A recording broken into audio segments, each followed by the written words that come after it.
All right, we are here. Deputy Star Network, sponsored by the E Nation. We are back. I am the Black Knight. I return with a vengeance. We're going to start off today's show with a little bit of information. Everybody who wished me well, I really appreciate it. It was received, and I'm back on my feet. So, we'll talk a little bit about my experience with COVID. Then we're going to get on into the show. We're going to talk about how RBR was destroyed by JB Gunner again. And we got something else interesting about RBR too. It's a particular live going on today that we're going to pick apart as well. All right? So sit back and enjoy the show. It's the return of the Black Knight. Dame? Yo, check your mic. Let's test these levels. Check. Okay, word. We got the sound. Let me know when the break's coming in. Nah, there's no break. I'm just gonna go straight through. I kick that shit. Heaven sent, I can prove this. Any crowd, turn me up loud. KR will move this. Long before Eazy-E, this MC, he was ruthless. Kicking rhymes, spitting rhymes, written rhymes, freestyle. I do this. Who's this? You don't know me, homie. I'm the one and only. I turn your tool into a toll. Tell you owe me. You ain't gotta go to the past to know me, homie. I'm KRS-One. My power is now. Eckhart These rappers are bony and lonely. I'll catch them coming out of Shoney's. I don't Oscar or admire, they baloney. No phony. I spit for the time from the mind. So when I spit off the head, of course I'm ahead of my time. Yes, I'm better with rhyme, and it's evident I'm the lyrically benevolent kind. This you never gonna find. I'm spitting plenty medleys. This is work, not a job. Rappers are crying like a boss in reverse. They solve. That's when they get robbed and disappointed. They not anointed, get them set up like an appointment. I spit the same heat you like to joint with. Fire, spit the truth, no liar. Heaven sent, this is higher. The mic cooks, I write books. The heavyweight champion. The song becomes a knockout with the right hook. I'm raw, meaning not cooked. These fake rappers heads are down, cause in the face of KRS, they do not look. 40 cal style, rap-a-pum like big drums. When I heat up the cup to 420, it's done. Light up the cheek with the chunk. I teach when I come. Knowledge reigning supreme. What these rappers speaking is dumb. It's a treat when I come. I'm not what you used to. I'm the return of Khufu all over these tracks like choo-choo. I'm the guru. So when my teaching premieres, it's Gangstar. Hitting you and your man in the same car. These whack rappers, fuck who they are. KRS is like a hooligan. Hitting them all with the same bars. Hooligans hitting them with the same bars. Your whack style just ain't ours. Venus to Mars. I'm teaching with bars. Spitting these bars. But youngins under 21 can't even get into these bars. So I don't blame them if they not seeing these bars. Cause when I hit them with my universe, all they seeing is stars. Speaking of bars, when I spit one, you can see it's all about impact over an income. The big one, multi-directional and exceptional. 10 of my first 20 albums are all collectibles. You feel the heat when I'm next to you, truly legendary. Underground, undetectable, and revolutionary. Most of what's going on today, you know we knew already. I tried to teach our people about poverty, it took too many. It shook too many. We can see what a curse is. So I re-emerge to show these youngins who the first is. The minister, frying rap chickens like churches. And the worst is seeing your temperature taken by nurses. IV bags, your family picking out hearses. It's like you at the Barclays Center, you won't survive these verses. Sprite means spirit, so I obey what my thirst is. The whole planet, so-called Earth, is what my turf is. Hold up. Yo, I got this.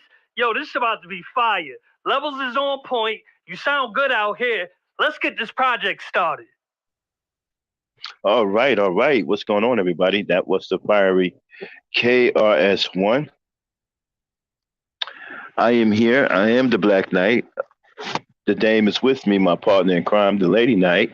What's going on, Miss Frankie? Not much. It's going well. You going to be paying attention today? Oh, but of course.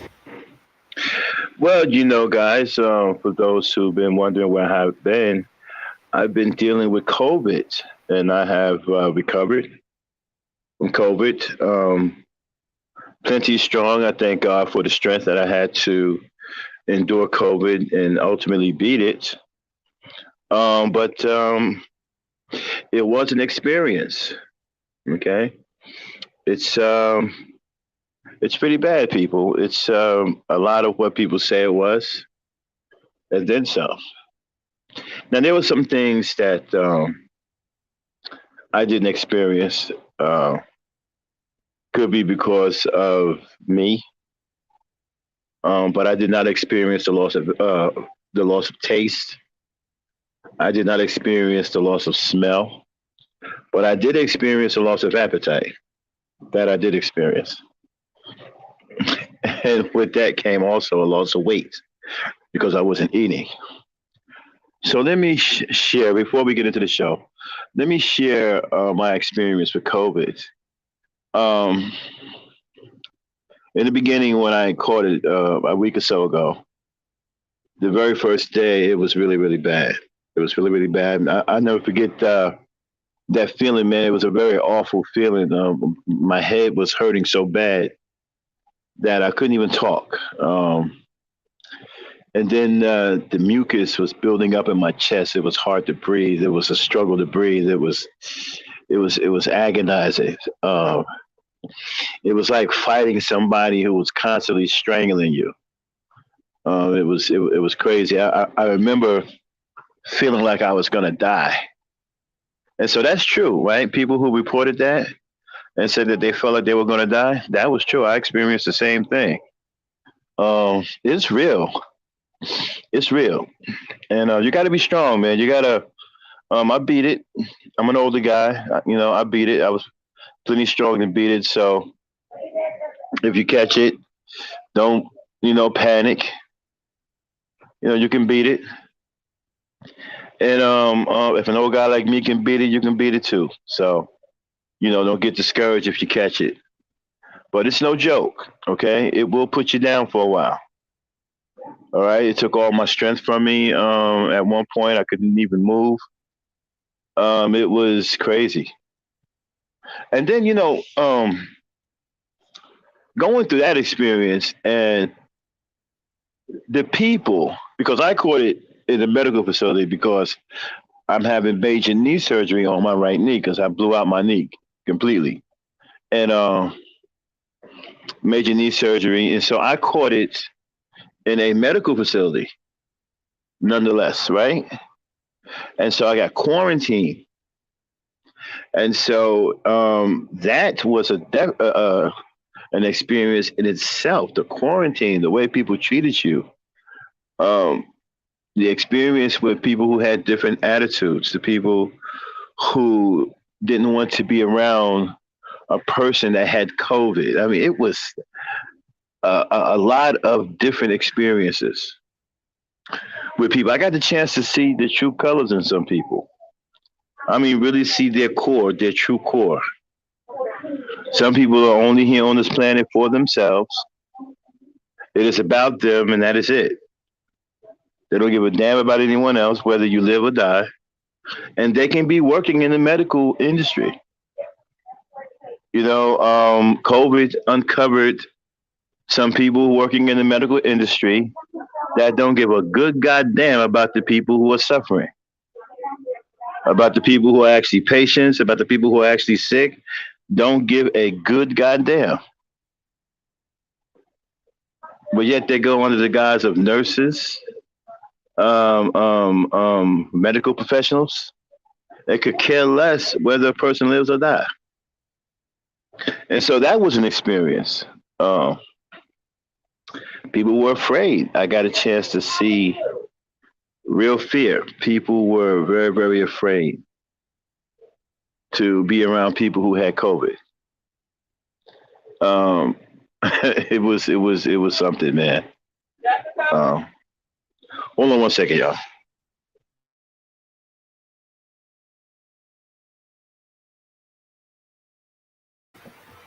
Yeah. So yeah, there are some people the fear rules them. Yeah, Um, Dame, don't. Let me. Okay. Yeah, and so people were very afraid. Some people were pretty much scared out of their mind. Didn't want to have nothing to do with anything. Didn't even want to come close. Didn't want to come within a certain amount of feet, whether they had protective gear on or not. They just didn't want to have anything to do with it. And you had people who were angry that they had to do a job and they took that anger out on people who had COVID, unfortunately. And you know what kills me is some people, I realize some people, hold on.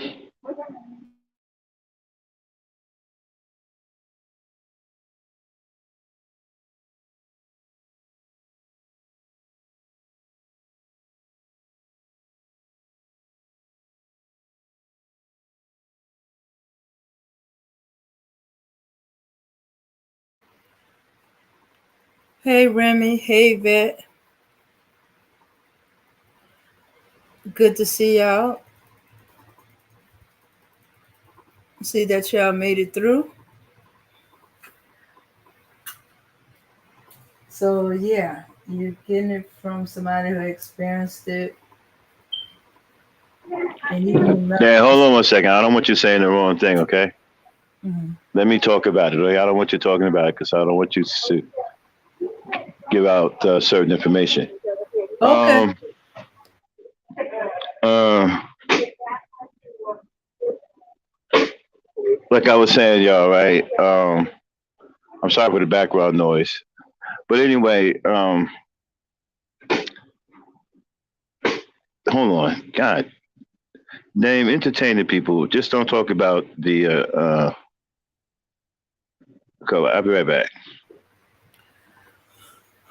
All right. So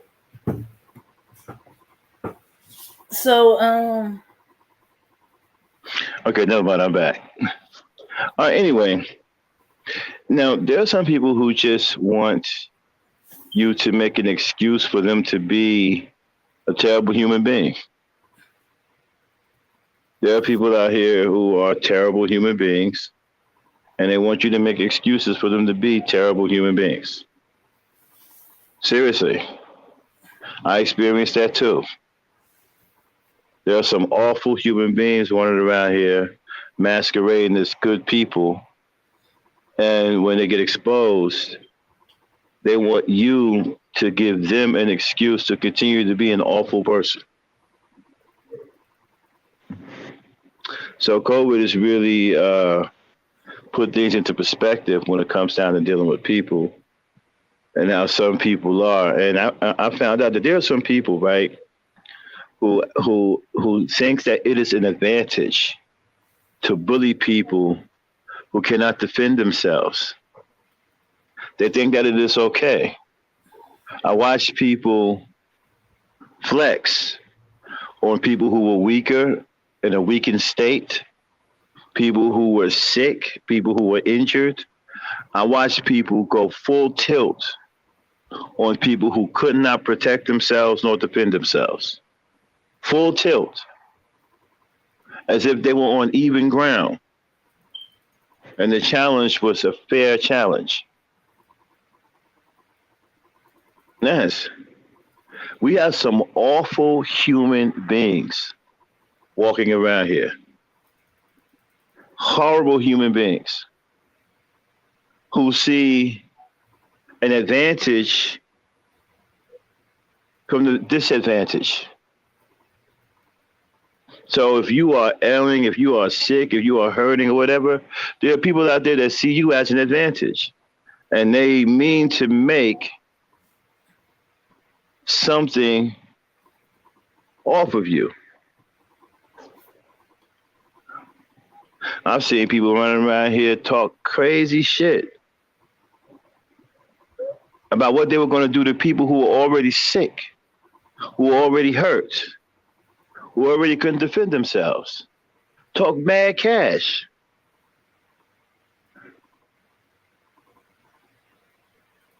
I'm serious.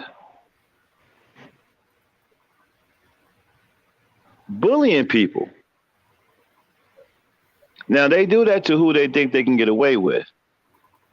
But just bullying people. I just sat back and watched certain things. I couldn't believe it. And this goes on in the medical industry.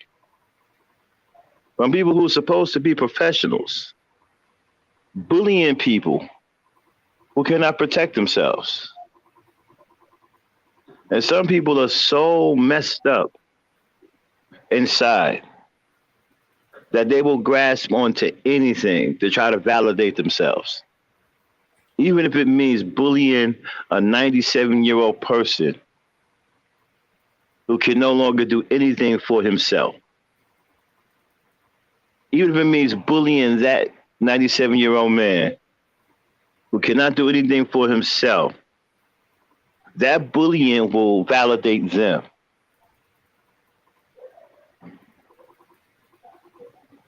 Gone is the days of people with integrity and honor. You have a lot of scrupulous people out there who care nothing about honor and don't have any compassion, and they're black-hearted. And they prey on the weak and those who cannot defend themselves. This has become a way of life for a lot of people. You got a lot of screwed up people out here. There's a lot of screwed up people here on social media too. We're going to get to that in a minute too. Because I got a very interesting breakdown of RBR today. I'm going to break down two of his shows. One in the past, just the recent past, and one that's currently going on right now. I'm going to reveal something about him too, okay? And how he falls along the lines of what I just talked about, and the people that frequent his platform who are screwed up in the head as well, and pretty much fall in the same category of awful and disgusting and miserable people who take advantage of the weak, okay? And I figured it out. The ones who take advantage of the weak are the ones who feel weak around strong people, right? There are people on his panel that could not talk amongst regular people, so they come there and talk. Because there, they don't stick out like a sore thumb. Because everybody on the panel is crazy. You see, when you go around normal people and you speak out and we hear you and we hear how ridiculous you sound, how insane your thoughts are, and how crazy you come across, right? You don't tend to like that. You tend to ball up in the shell. But when you go to a platform like RBR, where he's just as crazy as you, well, then you don't stick out. You can be as lame and you can be as retarded and you can be as psychotic as you want to be. You don't have to worry about anybody picking anything out. You don't have to worry about sticking out. You don't have to worry about being isolated. Because the people that are on that platform are just as nutty and crazy and inept as you are. But anyway, we're going to get to that in a minute. But let me finish up with the COVID. It was pretty powerful, y'all. And it put me down for a couple of days. But as you can see, I am back up on my feet. I'm stronger than ever. And it was an experience. And I feel bad for those who aren't strong enough to make it through, who have to rely on others to make it through, because there's a lot of people in the medical industry, unfortunately, who are just straight disappointing. They are disappointing people. Many of them shouldn't be there. Many of them should be ashamed of themselves and how they treat people. And like I said, unfortunately, we have a society of people that just don't give a shit anymore. No compassion. People don't care about nothing. Anytime you can bully a 90-some-year-old person that's already incapacitated, and you feel something from that, you feel like you've accomplished something positive, that tells you right then and there just about how fucked up that our society has become. And even worse, the people in our society, right? But anyway, the Black Knight is back. We have defeated COVID, and we are moving on to get back into the grand scheme of things. Appreciate all the well wishes while I was down. And those who kept the Black Knight in your prayers or whatever. Appreciate all of that. And let's get on with the show. All right, Miss Frankie, let's do your FBI thing. All right. Okay, here we go. Let's cover our bases. Mm,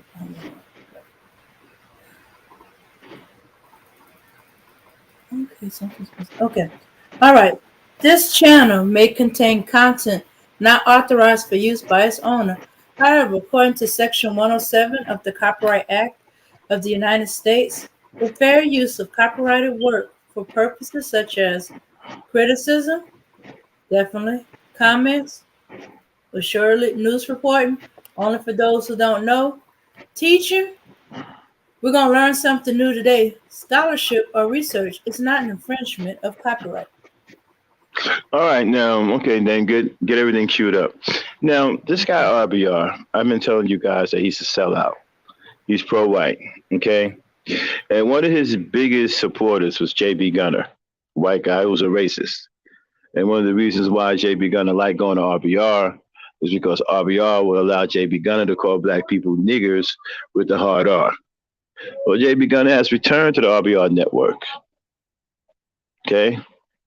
And in doing so, he made a complete fool out of RBR, as usual. And I'm going to point something out about how this whole thing, how crazy this whole thing is, okay?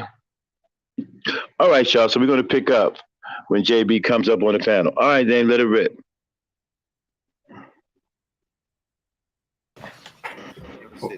Damn psychops.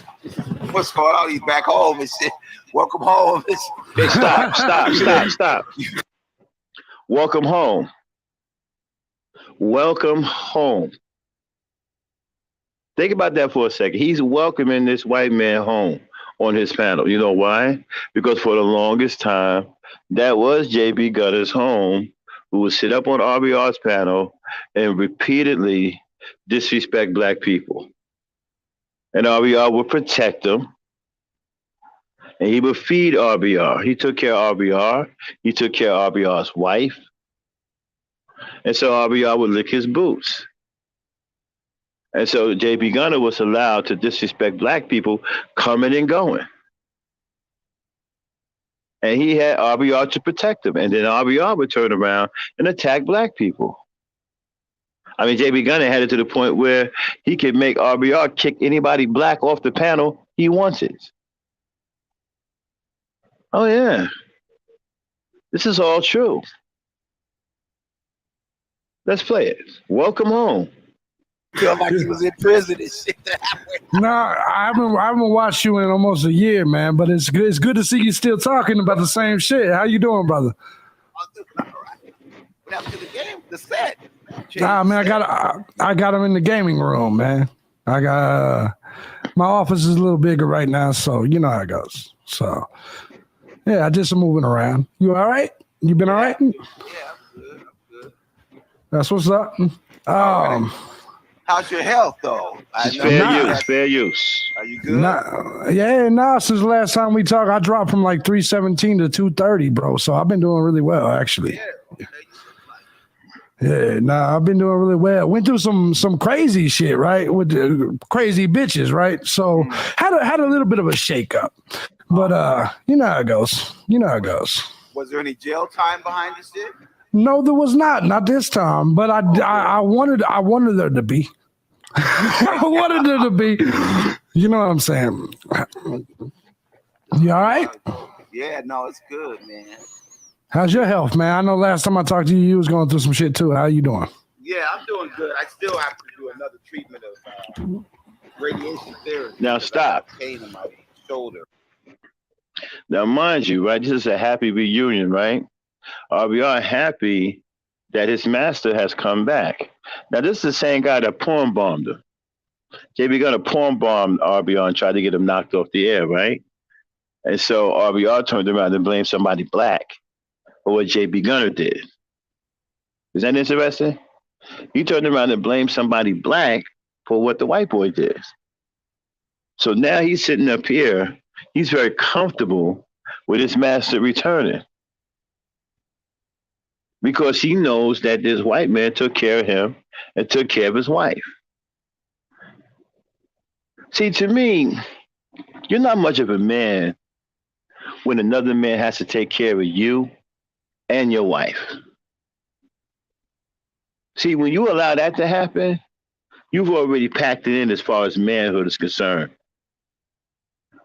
You've already packed it in. You've already gave it up. You've already sold your soul. You've already offered yourself up.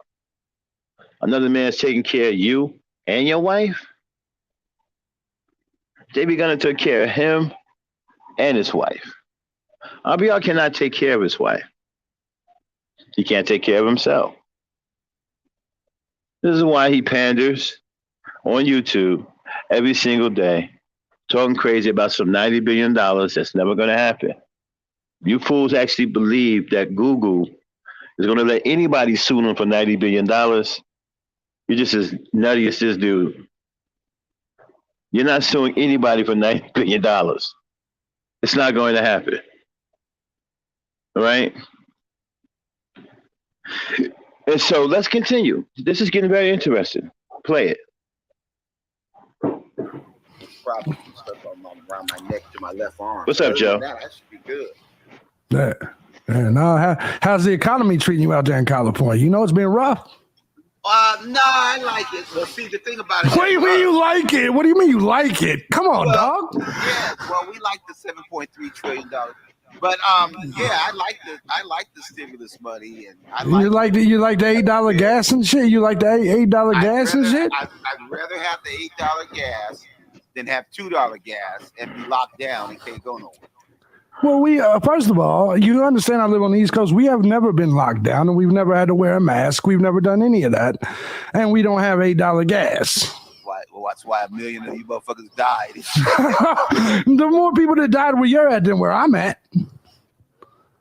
Kind of motherfuckers died in Florida. There's more people that died in California than Florida. Be real. I don't know about that. Check the numbers. I'm gonna check. California was one of the first states that had herd immunity in terms of immunization. Florida was one of the last. So, yeah, I hope we came out of it a little faster than the East Coast. But ain't y'all still masked up though? Like y'all worried about the monkeypox and shit? Well, first of all, y'all should be worried about the monkeypox. Ooh, type of shit. You know what I'm talking about. But okay, all right. So there's not many cases. No, over here in Atlanta, we got some cases. We got a lot of monkeypox going around right now. Really? Yes, no, I swear to God, I literally I can show you the article, but I'm sure you're not going to let me share shit right now. So, but I don't blame you. But no, just Google it, monkeypox in Atlanta. You'll see it. Atlanta is like blowing up with monkeypox. Wow. Now, who's getting it? Is it the brothers or it's the black gays? Oh no! You know what I'm saying? It's the gays. No, like people like you ain't gonna get it typically, unless you're a low down brother. You know what I'm saying? Right. Stop. Yeah, exactly. JB Gunner's back for the money.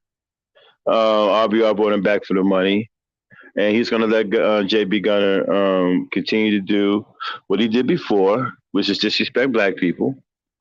All right, and RBR is going to protect him because let's just face it, RBR isn't man enough to take care of himself. Nor can he afford to take care of his wife. His wife pays all of the bills. His wife actually takes care of him. RBR doesn't work because he can't get a job. He's unemployable because he's a nutcase. Nobody will hire him.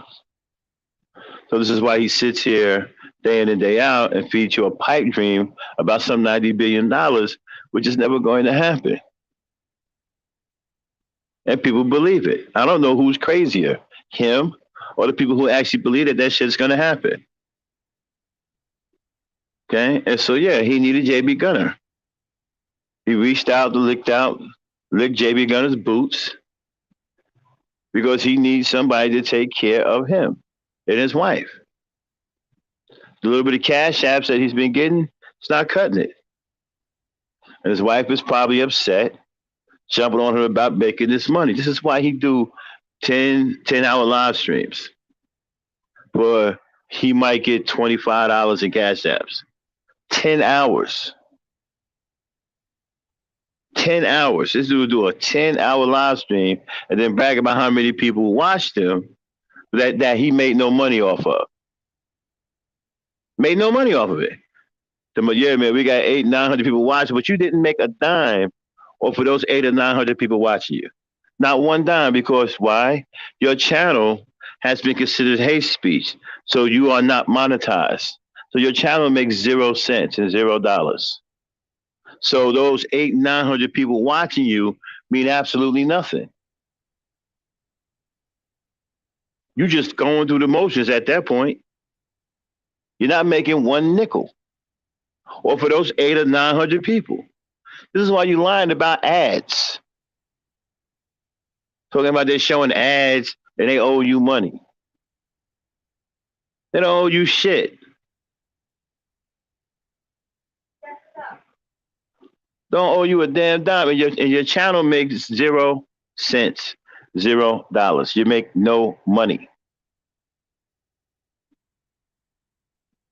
So you don't have no choice but to put up one gimmick after another and try to convince people through a bunch of lies that people are watching you and you're popular. You're lying about Tariq Nasheed's video, talking about your video got 300,000. Ain't nobody there's no 300,000 people watching a video of yours. You can come out and say you're dying and you won't get 300,000 views. Up here trying to hijack Tariq Nasheed's video and say it's yours. That's why you got flagged. You tried to leech the video. You tried to steal the video. You tried to leech off the video and you got caught. You got caught. Because Tariq and them don't play that shit. They don't let people leech off their videos. And you got caught. This is why you always hashtagging everybody, putting people names, right? Because you're trying to drive some kind of relevancy to your corny ass show, in which you have really no content. Calling people dumb is stupid. Every other word, it's not content. And now that you have that buck-tooth parakeet up there, Al, and the predator, the pedo, cyber. Seriously? You have no content. And you say the same shit over and over and over and over and over and over and over and over again. The same shit that never comes true. Funny how you say lies don't come true, but the truth will come true, right? Well, nothing ever came true that you said. So you must be telling lies. Nothing you said happened yet. So you must be telling lies. Play it. Right. But so I think us straight people are okay. The only thing that's the risk is if like one of these low down dudes fucks one of these regular broads, and these regular broads comes back and fucks us. So you know what I'm saying? Like most of the monkeypox is just with the homos. Yeah. Now it is. They'll find something to cure it. And we'll have to work with that. I got my 4th booster. Yeah, I'm sure you're waiting for your PIP. You're ready for it, huh? I am. Shit. No monkey. By the way, monkeypox is affecting the white gays too. You got to remember where I'm at. I'm in Georgia. Right, so it's happening in Atlanta. So the Atlanta monkeypox victims are black. Yeah. I'm sure it's affecting the homos, the white homos in Idaho. You see what I'm saying? But I'm in Atlanta. So I was just responding to someone in the chat, indigenous black man. I can only speak on what's happening in my state. So that's all I'm saying. But is the media reluctant to tell everybody that the gay people are getting it because they're trying to be politically correct or some shit? Yes, no, they are. And see, as you've been seeing, like a lot of this gay shit has been going around for. I'm gonna be careful so I don't say nothing to get your channel fucked up. But you see how it's going. They're pushing the agenda, and me and you had this discussion before. Yeah. But the media is trying to act as if it's just a STD instead of a gay STD. And granted, it could be some shit that can affect us. Like I said, if the women come back after fucking some gay dude and then fucks us. But other than that, us straight people are typically safe from it. I mean, you know what I'm saying? But these views are the express views of the Real Brother Network and not the views of the Ebony Star Network. All right, so just want to put that out there. These are the views of the RBR Network, the Real Brother Network, and not the Ebony Star Network. Play it. But the media is not portraying it as that. The independent media is, but like Fox and CNN and all them people on the TV, they're not really saying it. They're just like, it's monkeypox. It happens to STD. You know what these motherfuckers said? Like the CDC released a document that said, instead of having sex, masturbate in front of each other 6 feet away. They used the social distancing for sex. I swear to God. You know what I'm saying? I couldn't even believe it. I did a video on the shit, was laughing my ass off. They literally are recommending having sex 6 feet apart. Do the condoms stop it, or how does it transmit it? See, the reality of this is they're saying they originally said it just happens to sexual intercourse, but now they're saying it happens to like if somebody with monkeypox was to touch my headphones and I was to touch it, they're acting like I can get it that way.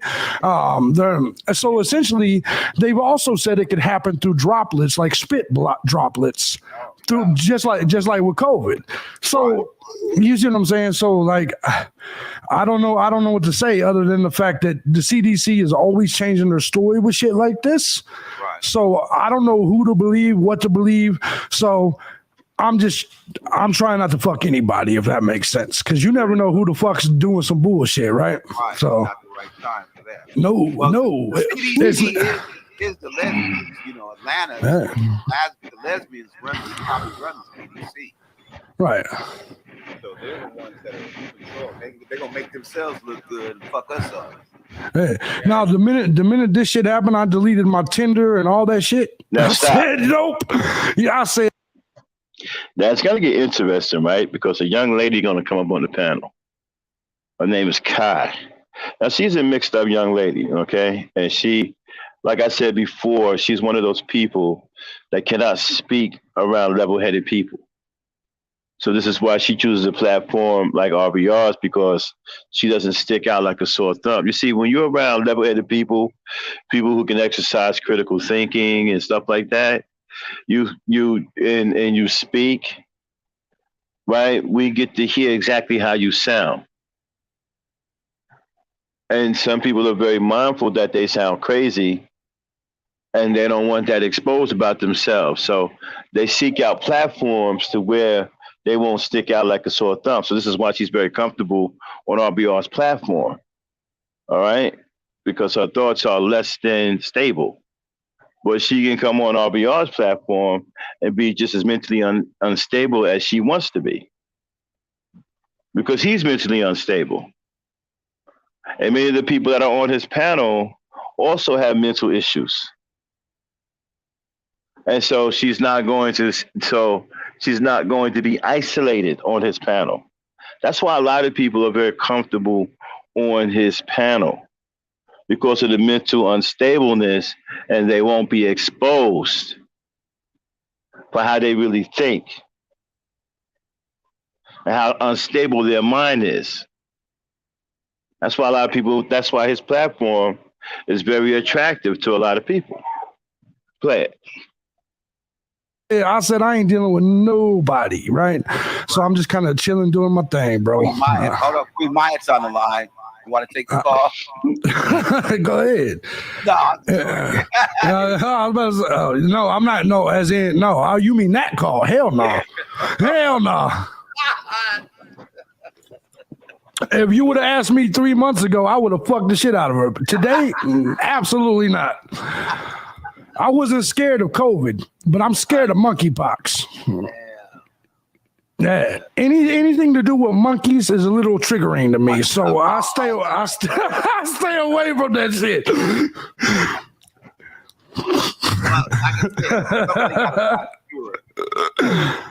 No, yeah. Now, here's what they saying that they've ran out of vaccines for the shit here. Wow. Now, I will take the monkeypox vaccine because the monkeypox vaccine has been around for a while, right? The only reason I didn't take the COVID vaccine is because it was like, even though Trump is the one that did the warp speed shit, I said, fuck you. You know what I'm saying? Like, I understand why y'all took it. I get all that. But remember, Trump was the one pushing this shit. And so, like, even though I voted for him, I was like, I'm not taking this shit. You just Operation Warp Speed for a vaccine. I'm not doing it. I'll sit and I'll wait 5 years while y'all take it. And then I'll take it maybe 5 years from now. But it ain't going to be right now. So, well, he did lie. He did lie about the stockpile of vaccine. Right. And Moderna took it, but Pfizer decided not to mess with the warp speed because they kind of thought he might be lying. Yeah, no, a lot of those people, man, like I said, it's all about just being comfortable within you. If you was comfortable to take it, I ain't mad at you. But just me personally, mRNA technology is relatively new, so I wasn't going to take it. So, but it is what it is. We're both still alive today, so it is what it is. Yeah, that's a good thing. That'll help. So that'll be good. How you been, Bill? How you been? How's the wife doing, man? How you been? Doing good. So yeah, we've been doing good. Yeah. Yeah. Well, you got to say you're doing good if you come out of this bullshit. Yeah. Nobody. We're not home free yet, but it's looking better. So how you doing? How you feeling about your Biden pick right now? I'm loving it. Love him. You love Biden, huh? Well, Yeah. I've been focusing more on what we're going to do when we lose the white Democrats that wanted Biden because he's white. When it comes to Kamala, the real so you have no problem at all with inflation or gas prices or nothing, huh? No, I fully understand inflation. Oh, it's all Russia's fault, right? Right. Now, keep in mind, no, it's not. But keep in mind, Obama had 4.35% inflation, and nobody said anything. And we know why Obama didn't have the high inflation and Biden does, and that is because Trump. We're blaming Trump and Bush, right? That's what we're doing. Yeah, of course. We were locked down for 2 years. Now, I heard this story. Worldwide, 90 million barrels on ice. Couldn't move, couldn't sell. 90 billion stock barrels of fuel did not sell during that 2 years. Do you understand how many barrels we use a day though? Them 90 barrels wasn't really shit. No, it was enough to where they double the prices. Now we'll be getting it back in business. So that and the war. But like I said, I think it's a good thing because those companies could have stayed closed. But by giving us the cash stimulus, they knew we had the money, so they knew they could make it. When's the last time you got a stimulus, bro? I mean, you still talking about the stimulus, bro. We haven't. Exactly, right? I was waiting for him to get to that. This guy is absolutely broke. This guy doesn't have any stimulus. Okay, he keeps talking about, when's the last time anybody even had a stimulus? And then he lied talking about he had something like some fucking $60,000 stimulus. Nobody got any fucking stimulus that big. Or 15,000 or 20,000, some shit. Only lying about a stimulus check. This guy is broke. Okay? He's broke. And since he said I can't spell, we'll try spelling, right? B-R-O-K-E. Broke.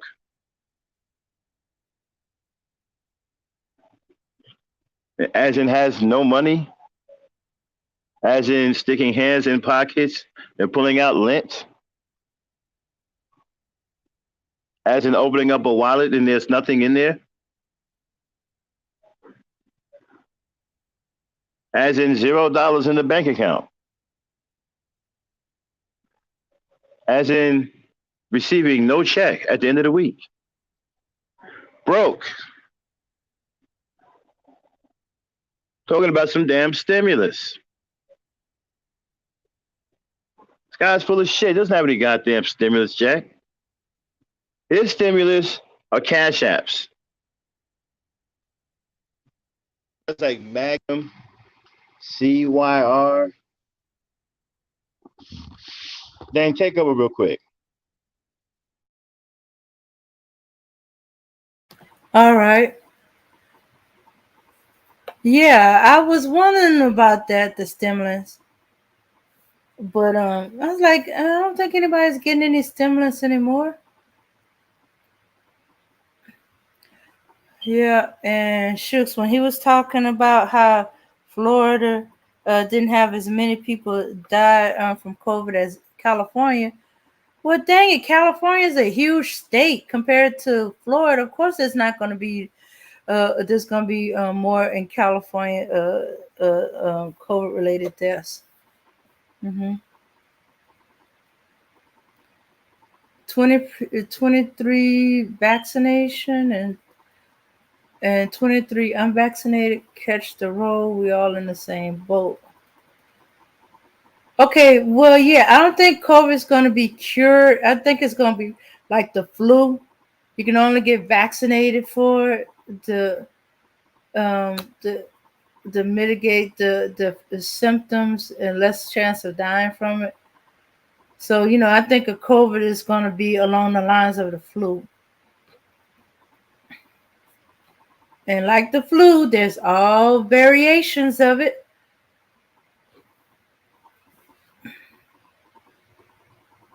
Oh, yeah, the vaccine is just to make sure you don't die. Yeah. How many people are still holding on to that stimulus money from almost 2 years ago? I don't think none of them are, unless they got it in a savings account somewhere. And I think even by now they probably tapped into it or put it to use for whatever they were saving it for. Let me see. He's not even affected by any of the things us real people are. He lives in subsidized housing, doesn't drive a car much at all. Plus, gets a food card, so life is easy for him. He claimed he got a check for $600 stimulus last week. Stimulus.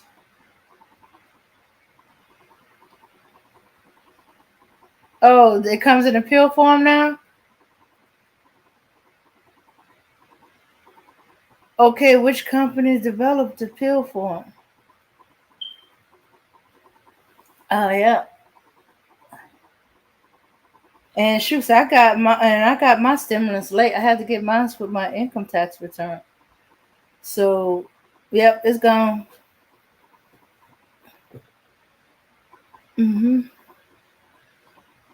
Yep, car repairs, replacing some furniture, just basically paying bills.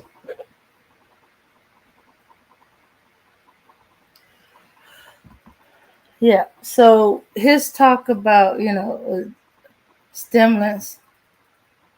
I don't know.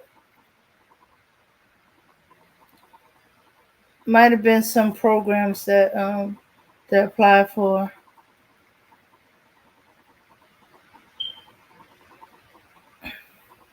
Or somebody sent him some money. Said it was a check.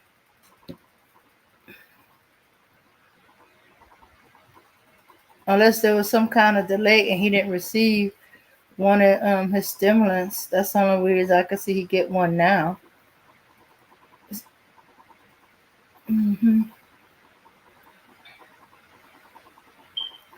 But shoot, I think it's more likely it's a tax return. Income tax return.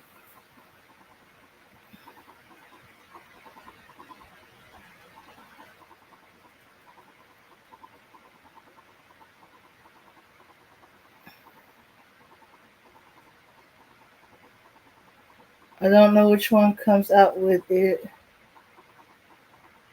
Ah, okay. I know they were trying to develop a one that seemed to be. Oh no, they weren't trying to develop a pill. They're trying to develop a vaccine that you could eat. Hey, Aaron Collins. Long time no see. Figure you just been busy. So, yeah. Maybe just saying that so people don't be thinking he's broke. Maybe he's tired of hearing people say he broke. Or that baby uh, um, uh, um, provides all of the income in the family.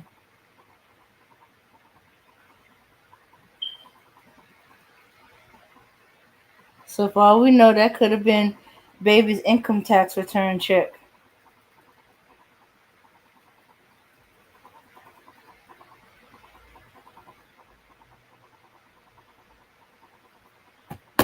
Or a state return check. Mm-hmm. Oh, Pfizer Pharmaceutical came out with it? Okay. Okay, JB Gunner's back with RBR, real Aaron Collins. And we're showing the reunion of the BFFs. Max had to step out for a moment, so we're talking about it. Let me close that off for a little bit. And we're talking about, he claimed he had a stimulus check. He keeps talking about a stimulus check he received. So he got over 30,000 in unemployment, but still wants us broke people to donate. Got it. While you get insulted all day, no thanks.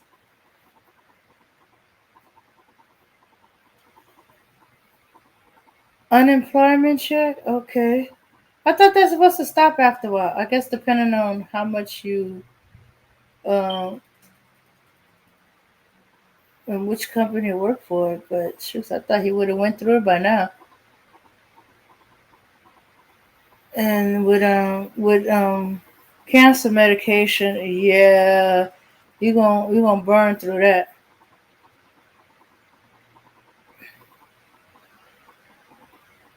Shoots, a lot of cancer patients got to go through certain programs to pay for their medicines. COPD, nah, he's just a heavy smoker, or he was one. I don't know. He don't sound like he has COPD to me.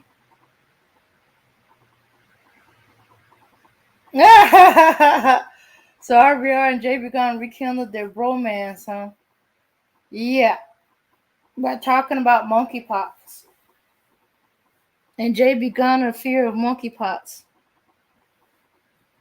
And who's getting and who's not.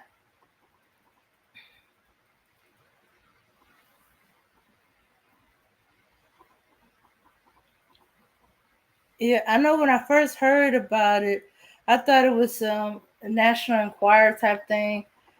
Didn't think that was a real thing. Then I looked it up and I was like, well, how in the heck do you get it over here? You know, is it a zookeeper go around touching people? But no zookeepers, as far as I know, got monkeypox.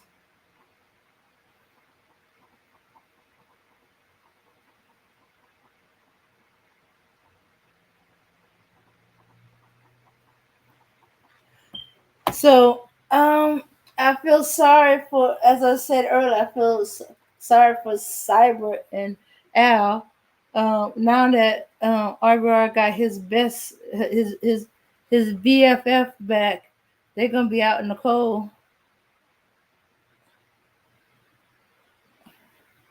Yep, they can't be getting jealous um, when RBR gives him all his attention.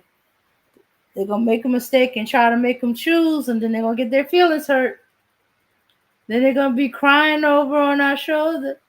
He kicked me off because it claimed I called him a racial slur, and I didn't.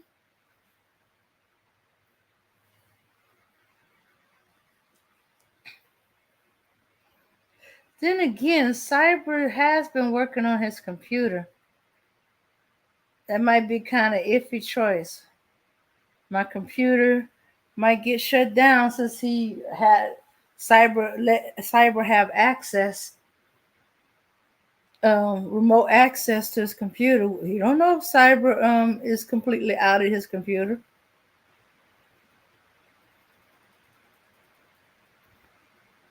Hell has no fury as a boyfriend that gets jilted. Sorry.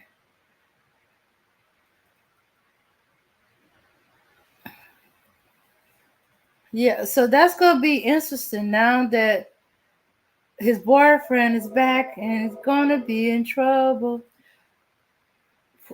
Hey, Cyber. Hey, Al. His boyfriend's back. Okay, stop with all that joking. But hey, let's be honest. You know, it could go that way.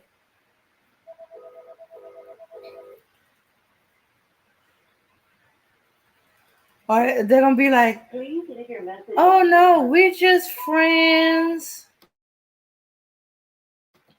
No, we're just friends and stuff like that. Waiting for the next time RBR and JB get into a spat and then break in and say, "See, he don't know how to treat you right. I would never treat you this way. If you were my man, I know how to treat you." RBR and JB Garner needs to go and tie the knot and get this over with.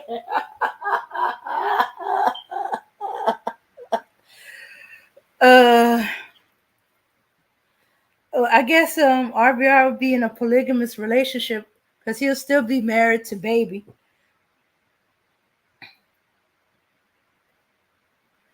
Wait a minute, does that mean JB is his side chick?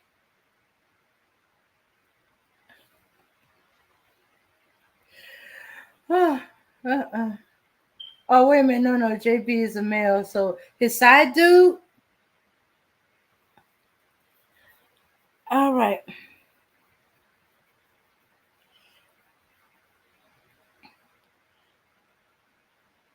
Yeah.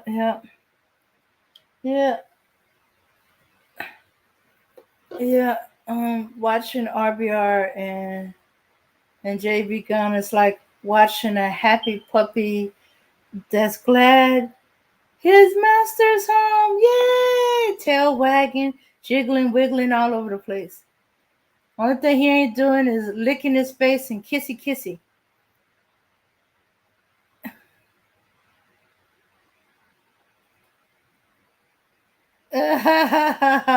Male mistress. Or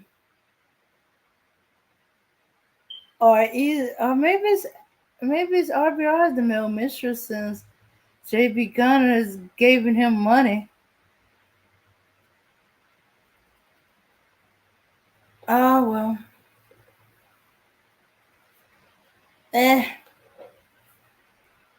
It's all confusing. They looking more and more like they one and the same. They brothers of another mother and father. Oh, blood brother? No, they're not blood brother. I can't see them cutting each other finger and touching each other, mix their blood together.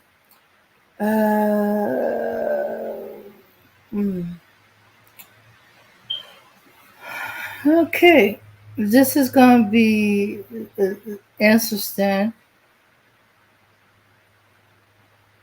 I'm just waiting for when Cyber and Al and Woke. Wait a minute, no, wait a minute. Woke and JB already got into. Okay, I'm just waiting for Cyber and Al to come. And who's the other dude? The other dude I can't remember that be hanging at RBR. The Cedar the soap opera drama. That would probably be the one time I'll be watching RBR. I get my popcorn, my drink. I'll put it on my smart TV and watch the soap opera unfold as the YouTube channel turn. Let me see. The misleading light. Let's see. Please leave your message after the tone. The mental hospital.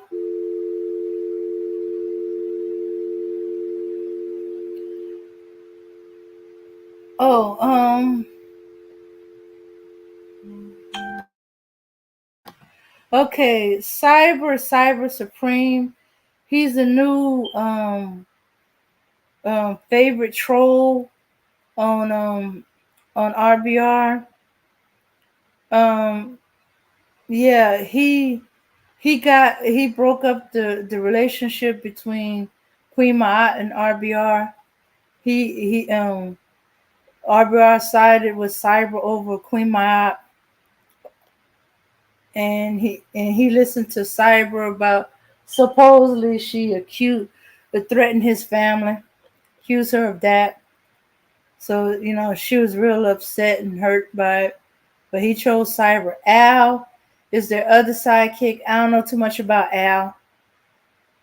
I keep hearing the song, "You Can Call Me Al, Call Me Al." I don't know why that pops up in my head every time I hear the name Al. Let me see. And there's another guy that floats, another couple of guys that floats around over there sometimes. Yeah. So RBR got some new sidekicks. Are they not that new? Or are they new enough to me? Cyber is short for Cyber Supreme. He supposedly fixed days of the YouTube live starring RBR JB Gunner. Oh yeah, days of the YouTube live. Yep.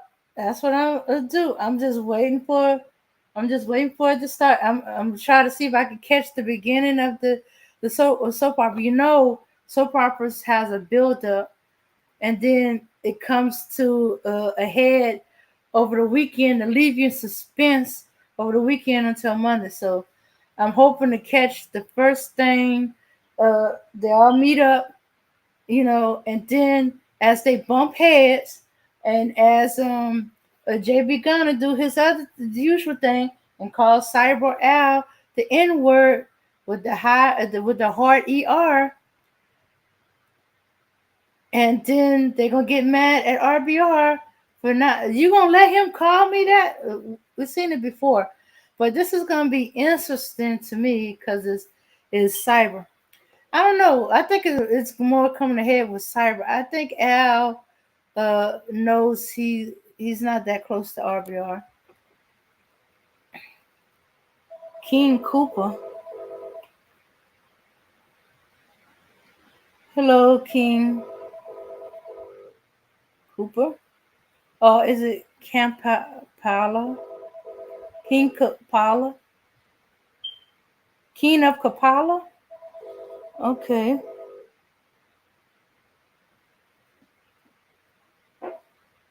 Please leave your message after the tone. Okay, excuse me, but it's morning and we tend to get a lot of unsolicited calls. And no matter how low I seem to have lowered it, it's still fairly loud.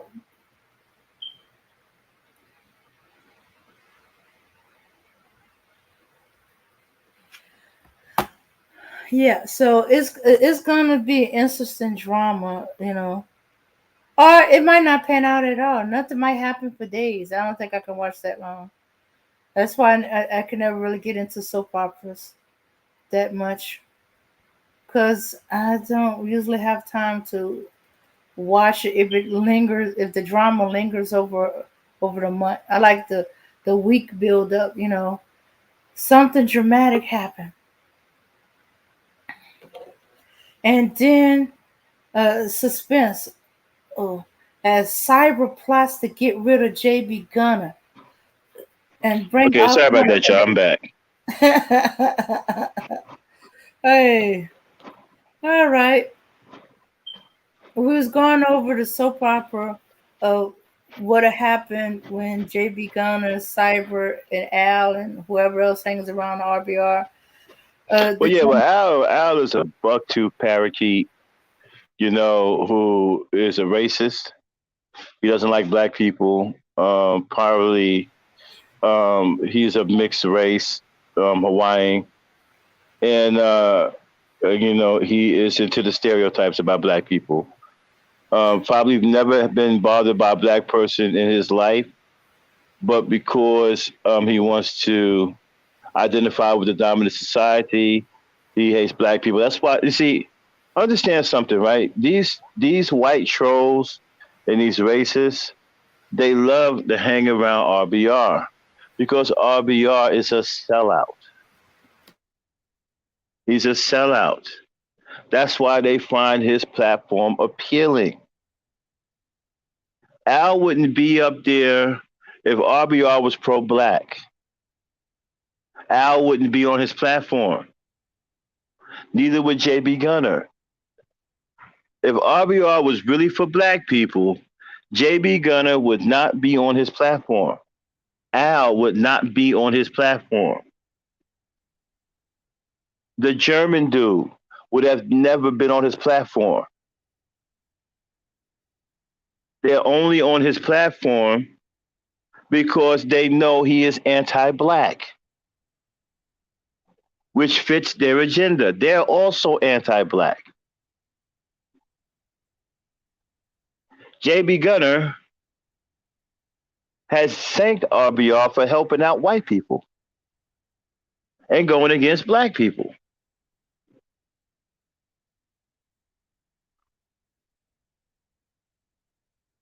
What's up, real Aaron Collins? And I want you to understand that Al is comfortable on RBR's platform because Al is a racist, and so is RBR. RBR is a sellout, and he's pro-white. JB Gunner is comfortable on RBR's platform because RBR is a sellout.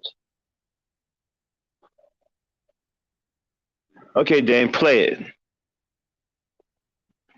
Let's get back to it. Let's pick up where we left off. Play it.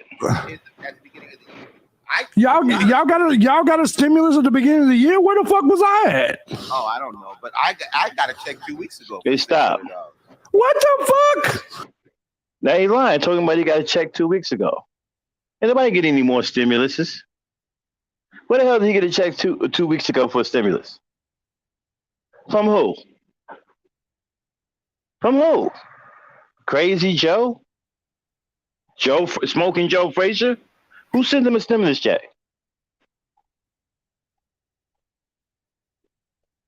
Play it. Y'all still getting checks? Yes, we are. What is it for? What is it for? It was for 21. It was for 21. I guess I didn't get the. Is it Boygan Day? From, Was it Boygan just now? No, it wasn't Borgen. Okay, that must be me. Okay, play it. Mm-hmm. Okay. I think it's an income tax. From Biden. Ah. 2021. Yeah. But y'all still getting free money? What the fuck is going on? Well, that's not free money. That's taxpayer money. But I didn't. Magnum Logic didn't get his check either yet. He hadn't got his check. So I just got mine a week ago. That check. That's still, but I got the other one. So yeah, they knew we had $2.7 trillion, and so they decided that they're going to cash in. Who's saying that? The Exxon and Burger King and Walmart, they get the profits from the higher prices. So what the fuck are they talking about? Okay. All right. So they get more money. And we get more money. Glitter girl, stop it. I bet you I could look at you and find a million things to roast your punk ass about. Well, you that stressed about tattoos I got in my teenage years? Bitch, you are out of your fucking mind. Anyways, I could buy and sell you 8 times, ho. Now let's go ahead. Stop. I'm sorry, excuse me. Let's go ahead. You got one that's stop. Now, another reason why racists love to come on RBR's platform because they know he's a sellout. They know that they can disrespect black people at will, especially black women, because RBR condones constant disrespect of black women. This is why I say, you see, the women that come on his panel, you have to pay attention to their state of mind. Okay? A lot of them aren't wrapped too tight. Like the girl Kai. She's on RBR's platform because she can't be on other platforms with people who can exercise critical thought. She can't go on normal platforms because she will stick out as a weirdo. That's why she comes to RBR. See, his channel is a cesspool of for weirdos, racists, LGBTQ, sissy bims, manosphere, red pill rage guys. His channel is a cesspool for degradation and the depraved and pedophiles and things like that. That's why cyber is on his channel. His channel attracts the scum of the earth. All right? And that's why many people who are screwed up feel comfortable on his platform. Again, Al is a buck-tooth parakeet who hates black people. He can get away with hating black people on RBR's channel. And RBR will thank him for it. JB Gunner can get away with hating black people on RBR's channel. And RBR will thank him for it. Literally thank him and lick his boots too, because JB Gunner takes it a step further. He actually takes care of RBR and his wife.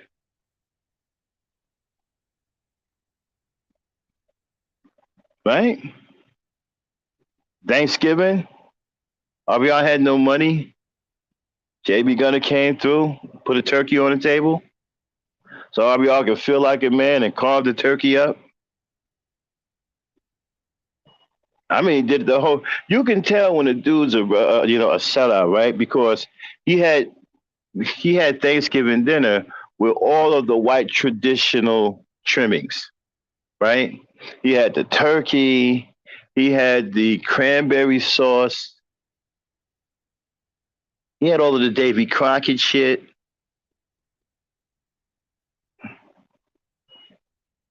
I'm black. I don't fuck with cranberry sauce. Okay? I'm on some, give me a piece of fucking turkey and a bottle of hot sauce. I'm good. Now, I do love some stuffing. I ain't gonna lie about that, man, especially homemade stuffing. Hey, get rid of the Tarot Destroyer. Block him.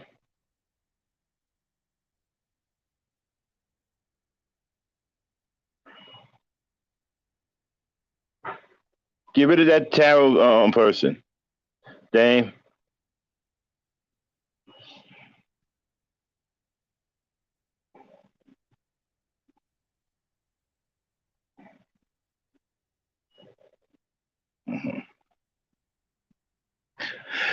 So yeah, like I was saying, right? And so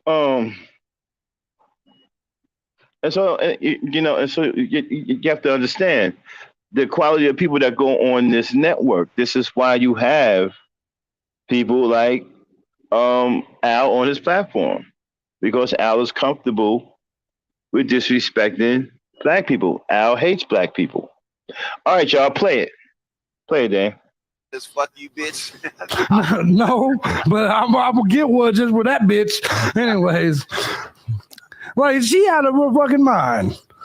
She's like, oh, look at the tattoos on his arms. A 4-year-old drew them. Yeah, you're right. A dumbass drew them back in a long time. Bitch ass, you can't. Look what she typed.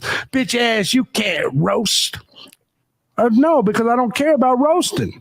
You couldn't roast either. Your comments was about my motherfucking tattoos. Why don't you talk about my bank account? Then get that comment off the air. What is that doing up there? All right, play it. Bitch. How about that? Anyways, go ahead, brother. But yeah, no. So I think that I think it was good. Everybody got money. It's gonna level off. It's just like with everything else. I think we have to be patient and just wait Okay, till it stop. levels off. And of course, Now again, this is you see. I'm glad this is going down because now you see just how comfortable racists are coming on his show. He just got finished disrespecting, a black woman, calling her a B and all that, right? And RBR says nothing.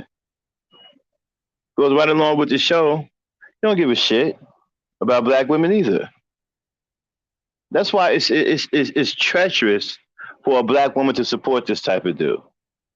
When I see a black woman come in here supporting this guy, I immediately question her mind. There's something wrong with her. This guy does not give a damn about black women. He don't care if you donate to him or not. He has no loyalty towards you. He don't give a shit. Okay? All right? He don't give a shit. Play it. when it levels off, then they'll be complaining about the session. You know how it works. Mm-hmm. So yeah, no, I'm more important. I'm more bothered by how black people are going to have to come together for Kamala and not listen to these racists who want to bring DeSantis or Trump or Dylan Roof or this new shooter in to run the country, because we can't afford to have these Nazis in power because they'll kill everybody. But we're doing good. I think I had a great conversation. Maybe you could weigh in on yesterday with Kelly Ray and some of the Nazis. So we got what percentage is going for DeSantis and what percentage is going for Trump, because DeSantis has raised a lot of money. Fast forward a not little raising bit. that money for him to be governor.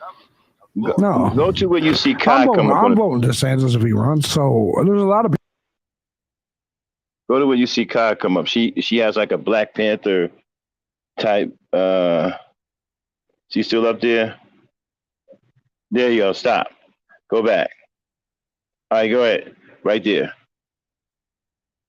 So I guess my question is who you are against American imperialism? Would you agree? Yes. So why is it okay if we engage in American imperialism in Europe, but not in Africa or not in other continents? Well, because they've sworn to be a democratic society. Now, I understand people lie, right? But don't do that when it comes to democracy. Don't lie and say you're socialist and then get in there and you're a Nazi. I don't think it's right. I don't think it's fair. What's wrong with being a Nazi? Just curious. What your definition of Nazi is? Because that's Marxism. That's 1% white rule based on a race and class. It gives white people an unfair advantage because their race is the dumbest race of people. So let me ask you: if you were white, would you be a Nazi? No, I'd be Joe Biden. You don't think Joe Biden? You don't think Joe Biden, who's made countless racist comments, you don't think Joe Biden's racist? You honestly don't think he is? All whites are white supremacists. All whites have racist DNA. But I think that once he wanted to be president more than he wanted to be a Nazi. So he was able to shed his race, control his racist DNA, or he would have never became president. So think about stop. The shame is stop. Think about the competency of what was just said, right? Think about the mental stability of what you just heard. He wanted to be a president more than he wanted to be a Nazi. He wanted to control his racism. I mean, did you guys just hear what just was? They play that back a little bit. Play that again. I want y'all to hear this stuff.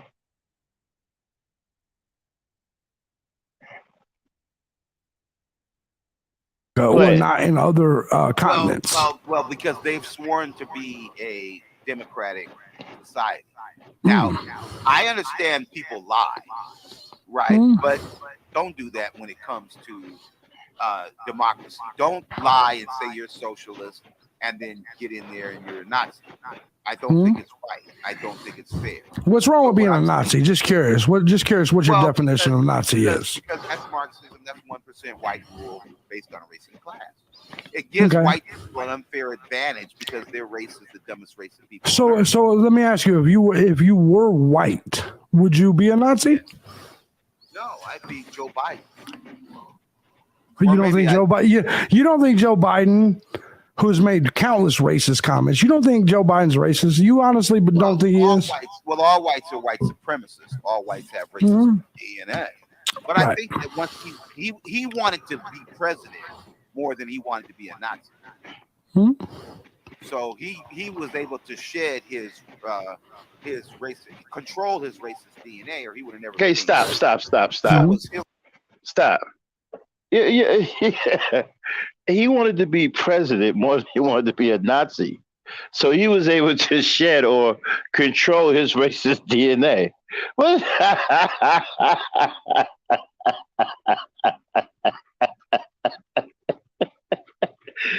What the? Hey, come on, man. Y'all. Excuse me. He said he wanted to be a Nazi. No, he wanted to be president more than he wanted to be a Nazi. So he was able to control his racist DNA. Play it, Dave. Play it. Unbelievable. And y'all take this guy seriously. If that's the only way that we can get DeSantis to stop being racist as fuck, is can you can be president if you stop being racist. Can you explain to me what DeSantis did that was racist? Just curious. He's trying to kill everybody in Florida, coronavirus, by not having to wear masks and being vaccinated. That was made. Gerrymandering. Okay, stop. Now I would give you the gerrymander. Stop. See, how can you take somebody seriously who just point out people and just lie on them like that? He said DeSantis tried to kill everybody in Florida with the coronavirus. Like he was walking around with a coronavirus gun and just started pointing at people and pulling the trigger. Okay, he just said DeSantis tried to kill everybody in Florida with the coronavirus. Let me say that one more time. He said DeSantis tried to kill everybody in Florida, which is a state with a lot of people in it, with the coronavirus.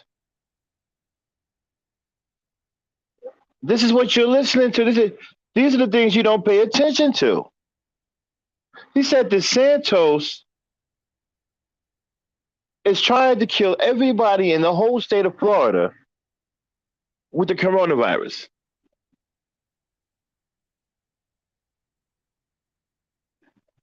Play it. Mandarin, because I saw his redistricting. So I will give you that. Trying to combine Jack, I'll give you that. You get that point. That's 1 point for the real brother. His gerrymandering was 100% racist, and I support it, of course, because I'm a racist. But I agree with you there. That his stop. You heard what JB Gunner just said? He's an admitted racist. He just admitted it. He is an admitted racist. And what did RBR say at the beginning of this, y'all? Welcome home.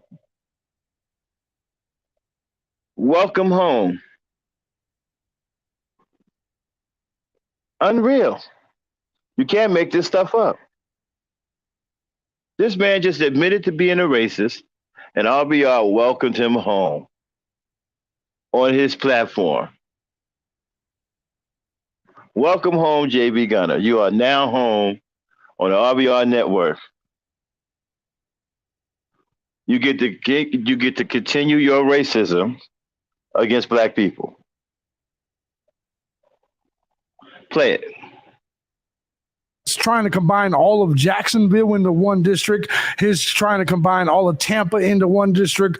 I 100% agree with you there. But the rest of what you're saying, I don't think was a racist move. But go ahead. Now, do you think that if his reward for abandoning his racism? Stop. Controlling his racism. See, what we're going to do is we're going to scrutinize what RBR says. See, a lot of y'all don't pay attention to what he say. Y'all get caught up in the antics, right? Where he starts screaming and having psychotic episodes and shit. And they're funny, right? You guys get caught up in the humor of it all. But you don't actually listen to what he says. What he says is some cockamamie shit. The shit this guy say is fucking crazy. He just said DeSantis, who is one person, tried to kill everybody in the state of Florida with the coronavirus. He just said that. That's what I mean by you don't listen to the things he say. You get caught up in the antics, you get caught up in the humor and the comedic part of it. And when he flies off the handle, because he's a nutcase. So, excuse me. He's a nutcase, so he repeatedly has psychotic episodes. And so that's what gets people caught up. You get caught up in the humor of him cussing people out. But you don't really pay attention to the fucking moronic shit that he says.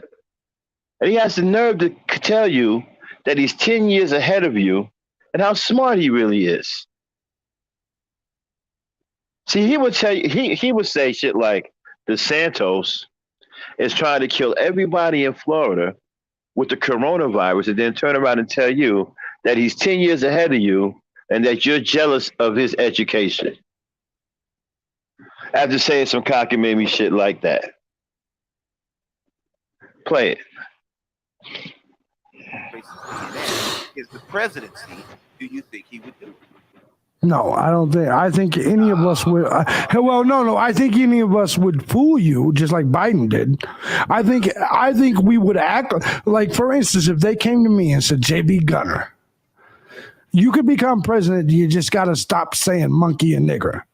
I would do it.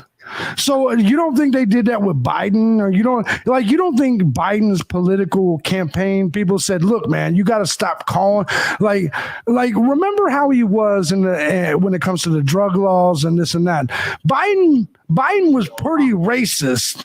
And then somehow, I think that whether it be Obama or the rest of the Democrat Party, they said, "Bro, you got to chill out with this and you can become president." Would you agree that probably is the case with a lot of, because let's be honest, 70, 80-year-old white people are going to be racist. Would you agree that if they stop being racist, it's only because it was a political, that more than likely they was told it was to their political advantage to stop being racist? Yes, I would agree. I don't have a problem with that. But like I was saying before, the key is not to stop being racist. The key is to learn how to govern. So if you don't know how to govern, there's nothing right. to do. Okay, so to govern, are we in agreement? Stop. Again, he says that he's a borderline genius. Listen to what he just said. Tell me if this is some kind of genius statement.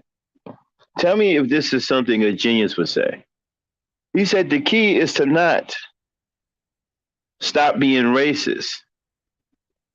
It's to learn how to govern. Really? A racist can learn how to govern.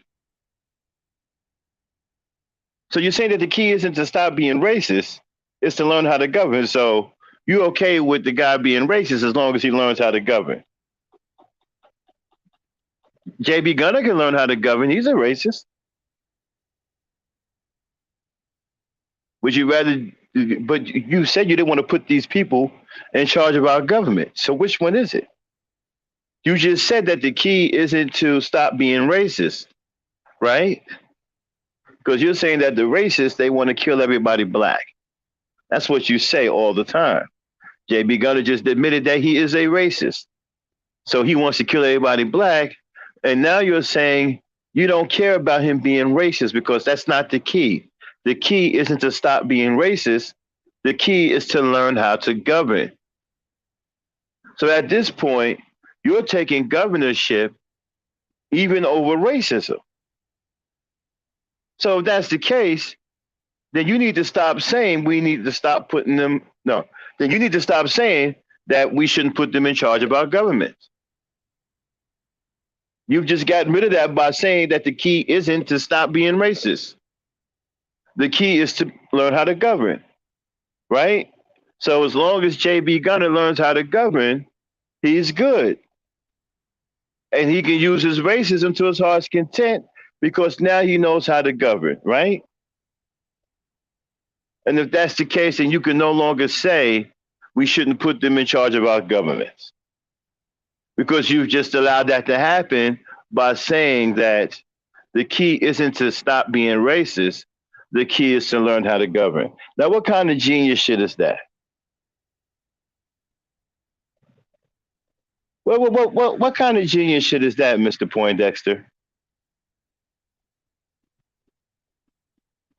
Mr. High IQ? Play it. Best way to govern is to make people think that you're not racist. No, and let's be honest. No, see, because government is about policy. Right. Let's go back to the argument. I missed something that you said. I'm going to let you get in, Kai. What I said was this. At the time of Obama's first budget, Obama spent $8 trillion. Mm-hmm. Trump spent $8 trillion.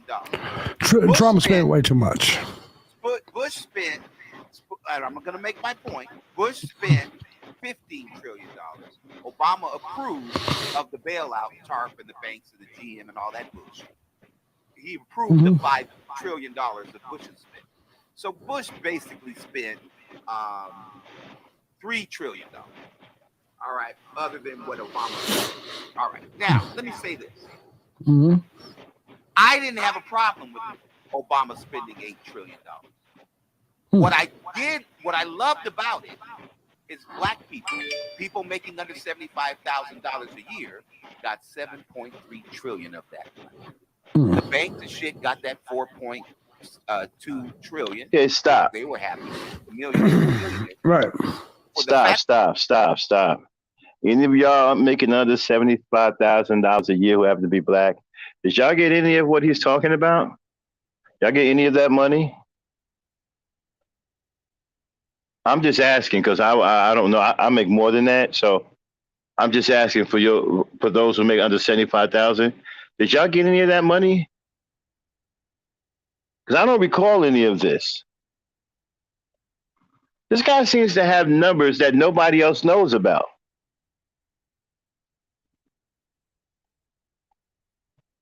And then he recites it in some kind of ritual, skit of poetry. 30 billion, but what he says, I mean, he runs it down too. $30 billion in Pell Grants. The Pell Grant thing.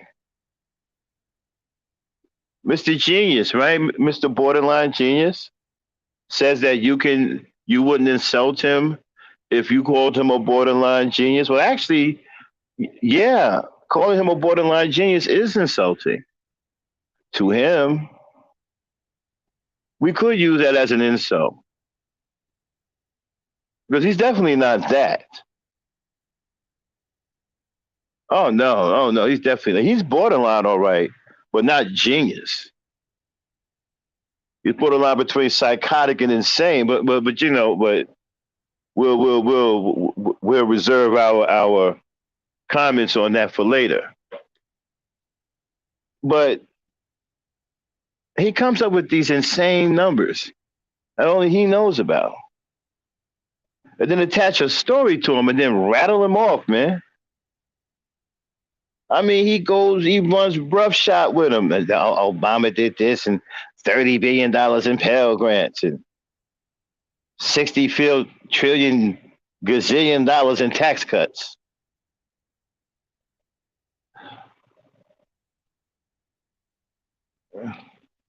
Like, damn, Obama gave us fucking $250 zillion in tax cuts. I didn't know there was that much money in the world.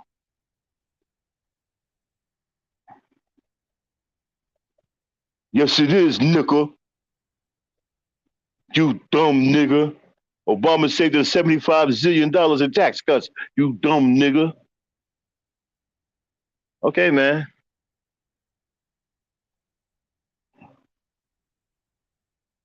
I'm just saying, though, the Pell Grants.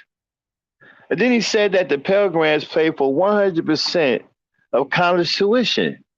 What college is he talking about? Anybody know what college that is? Pell Grants? 100% college tuition?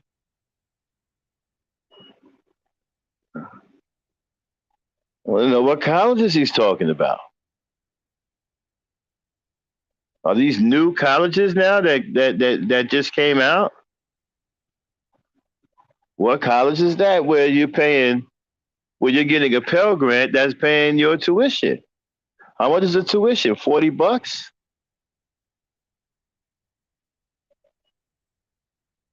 Play it.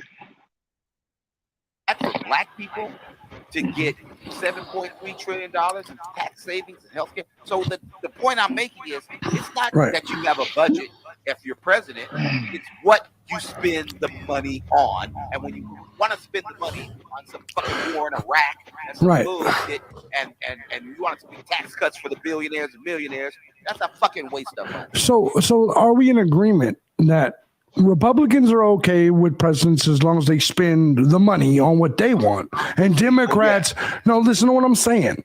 This is the point I'm trying to make, because I think there's a political divide in which, and this is why from the libertarian perspective, I'm looking at both parties. I'm saying, what the fuck?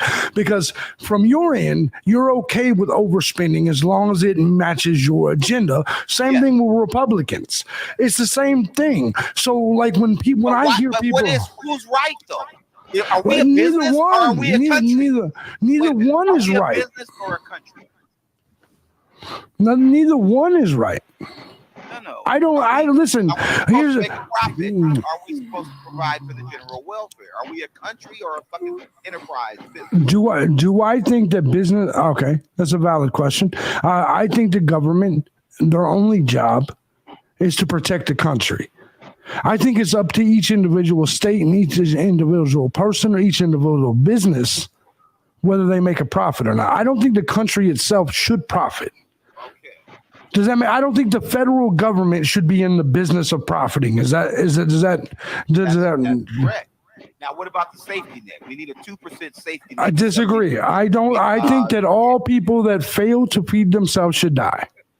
See, they're not going to do that. They're going to go to that fucking parade and shoot up them innocent people. And by the way, that means both poor white people and poor black people. I think if you're unable to feed yourself, you should die off. No, they're going to kill the kids at the elementary school. They're not going to die. They're going to go to the goddamn parade in Hyde Park and shoot them people. So we got to have a safety net. Come on. Can we see what KIY? My bad. This is about to get interesting. Okay. Yes. How you doing? All right. Oh, so did you want me to jump in where I was talking? Yeah. I kind of Wherever you want. Title of the show.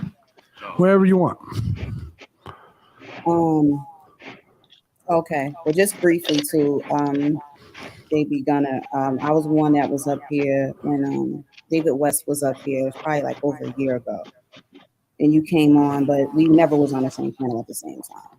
But you was talking a little ish after, but.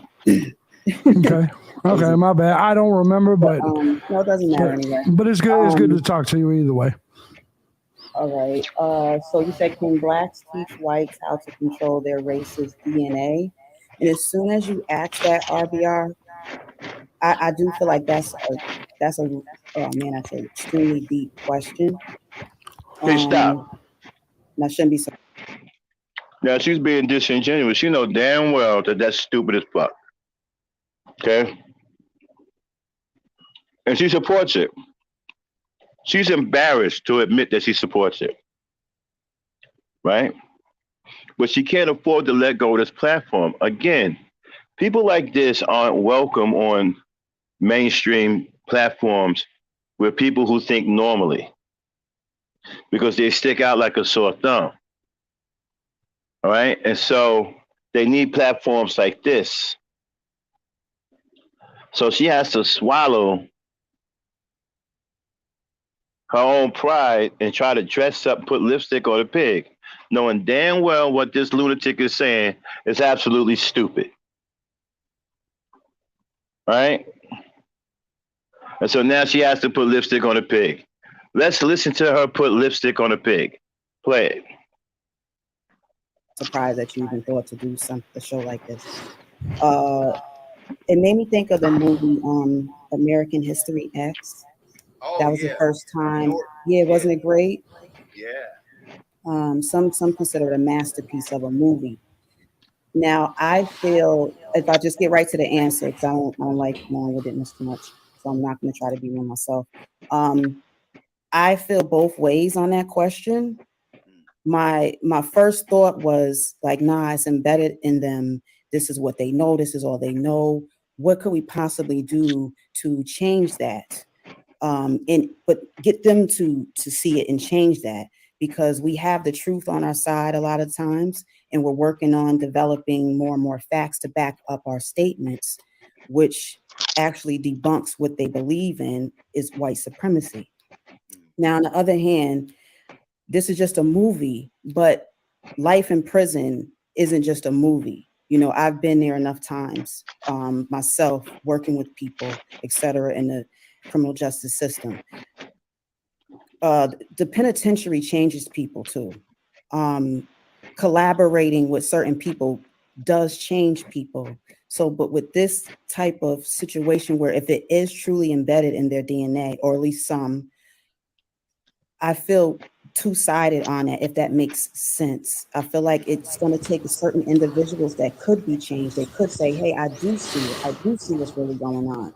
And then there's others that are just, they're trained not to change. Well, some of them I think are scared to change because, like I said, if you break from the 1%, you can forget about getting their money. See what I mean? People like her can't go around normal people. Okay? She actually believes this fool about racist DNA.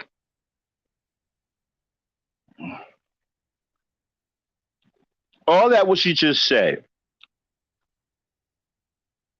is her about is her believing this lunatic about racist DNA.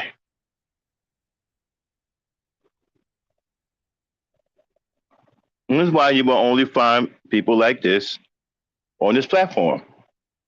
They can't go around normal speaking people who can think, people with their heads screwed on right, okay, because they'll stick out like a sore thumb. Here on this platform, okay, they're no different than the next person. Play it.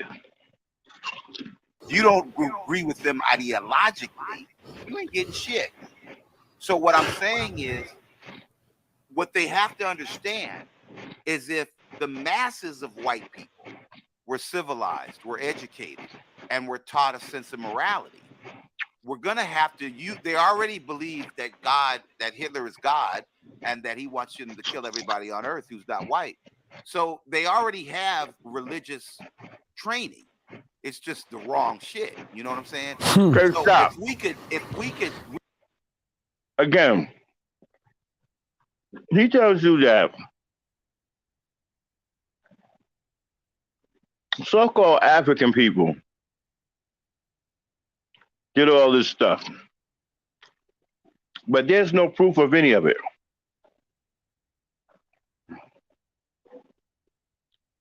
So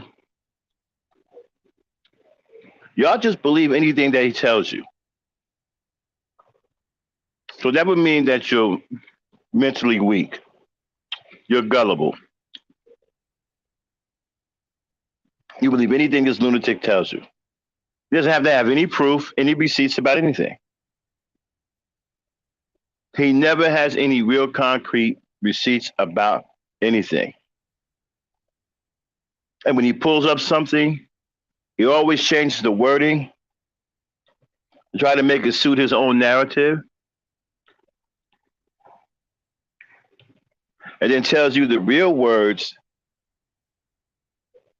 aren't true. But what he just made up is true. He has no proof about any of this stuff. He's just running his mouth. He has no receipts. He has no proof about anything he says. Play it. Re-educate white people to real morality. Thou shalt not kill. The part where it says thou shalt not kill. Then I think that they will be all right. If the top 1% said, if you're racist, you ain't getting high, would you stop being racist? Stop. Again, he doesn't know anybody in the top 1%. So how does he know what people in the top 1% thinks? So you have to understand the way he talks, you're listening to his own thoughts. You're not listening to anything that actually makes any real coherent sense. Anything that's been written down anywhere, anything that you can actually follow. You're just listening to his crazy thoughts. He doesn't know anybody in the top 1%, so he doesn't know what anybody in the top 1% thinks or what they're thinking about. Okay? All this, we're supposed to have civilized white people and total morality. Where is the evidence of that? Where's the evidence of that? Okay? Show me the evidence of that. Play it. No. But let me also say this. You understand that I grew up the first 30 years of my life around and with black folks. So what happened was for me is once I left and when I was 31 and I went to a predominantly white area, I saw the difference in the two communities. I saw the difference in the way I was raised compared to what I was as an adult and where I went. And so what changed my opinion was life experience. Like the very same things that I thought was normal, the same things that a lot of you think is normal. When I went to another culture that I was brand new to, which was completely white culture, it changed the way I perceived you. It made me realize that what I grew up in, the reason my life was so shit, and was a lot of this. And so all I'm going to say is this, is that going from the south side of Chicago to the mountains of Georgia was a very, regardless of how long it took for me to do that, it was a culture shock. So when I saw people out here leave their doors unlocked, when I saw people out here not worried about violence, when I saw people out here that their entire day-to-day wasn't to try to outshine another motherfucker. Like their day-to-day was just to work hard, provide for their families, and drink beers with other people. I said to myself, what's the difference between this and the way I grew up? I knew the way I grew up, I had to constantly worry about being shot or stabbed or this or that. And I said to myself, okay, what's the difference between these two areas? The difference was the type of people that was in there. No, not the south side, not the suburbs. 55th and Loomis is not the suburbs, Glitter Girl or Candyman. My point that I'm trying to make is I realized that what I considered normal, which was, let's just say, drinking 40s on the green box outside the projects, I realized that concept of the people I was hanging out with, thinking that fighting in the neighborhood, shooting in the neighborhood, beefing, constantly having beef. You know how you think that you fall into a rut of thinking that's normal. When you go to another area, another culture, that shit is not normal, you look back and you say, what the fuck was that? And that's what happened. And I said, you know what? I realized the difference. I'm here with white people now. And this side, I was with black people. Since 90% of black people vote Democrat and vote for the same policies that lead to this, here's the thing. I'm not saying all black people are like that. I'm saying certain cultural differences. There was obviously a difference in my life. In one area, I was poor as fuck, digging in my couch for money to buy 40 ounces of St. Ides. The other side, I had a career, a job, and I'm not really tripping on any of that. And my door is unlocked right now. So I understand you guys may not understand the difference. But for me, the fact that my door is unlocked, my car door is unlocked, and I ain't got to worry about shit, that is a huge difference compared to when I lived around y'all, to be perfectly honest. Yes. Go ahead. Go ahead, Kay. Go ahead, Kai. Oh, thank you. All right. So do you feel that made a difference of the black people in the environment that you left, or you being white? I think it would have made a difference in the end because there's black people where I live now. And the black people where I live now, they're typically business owners or farmers or things like that, where it's a little bit different. They're not. Does that make sense to you? Let me explain why I didn't. Go ahead. I probably should elaborate more on my question. Right, go ahead. Mostly with white people, your success comes quicker and it's more prominent based on your race. That's what I see. That's what I know. Do you see it as such? You said you left an area and then you said, yeah, it was black people there. It didn't matter if it was poor white trash poor white people, because they were a lot of areas too. Then you say, like, now I'm successful and things like that. My question is, do you feel that your whiteness had anything to do with you, becoming more successful, or like you said, at an earlier age? No, because it happened later in my life, to be honest. And number two, okay, here's the thing I would say where maybe I had an advantage over you or any black person, is I was able to move to a better neighborhood I can't say without being questioned, because if you don't think white people look at my image and see teardrops and tattoos and say, what the fuck is going on here? And they hear that I speak different than them. I speak a whole lot. Okay, let me try to answer your question the best I can. I think that I dealt with challenges in both areas, but do I think I had privilege in one? Maybe over you in one sense. Is that if you would have moved to like a North Georgia mountain area and you would have, let's say, brought your children or whatever, and you were, unless you acted like the people around the neighborhood. And this is the challenge I met when I first got here. I learned to turn my system down. I learned to take the rims off my car. I learned to look less and less Chicago-ish or ghetto. So I think that, I don't think it's race. I think it's culture, that I had to switch my own shit around in order to fit in order to get respect, in order to gain some sorts of safety, I guess you could say. Like, what I mean is that when I first came here, I came here with rims, system, this and that. I looked like I was from the city. I still look like I'm from the city.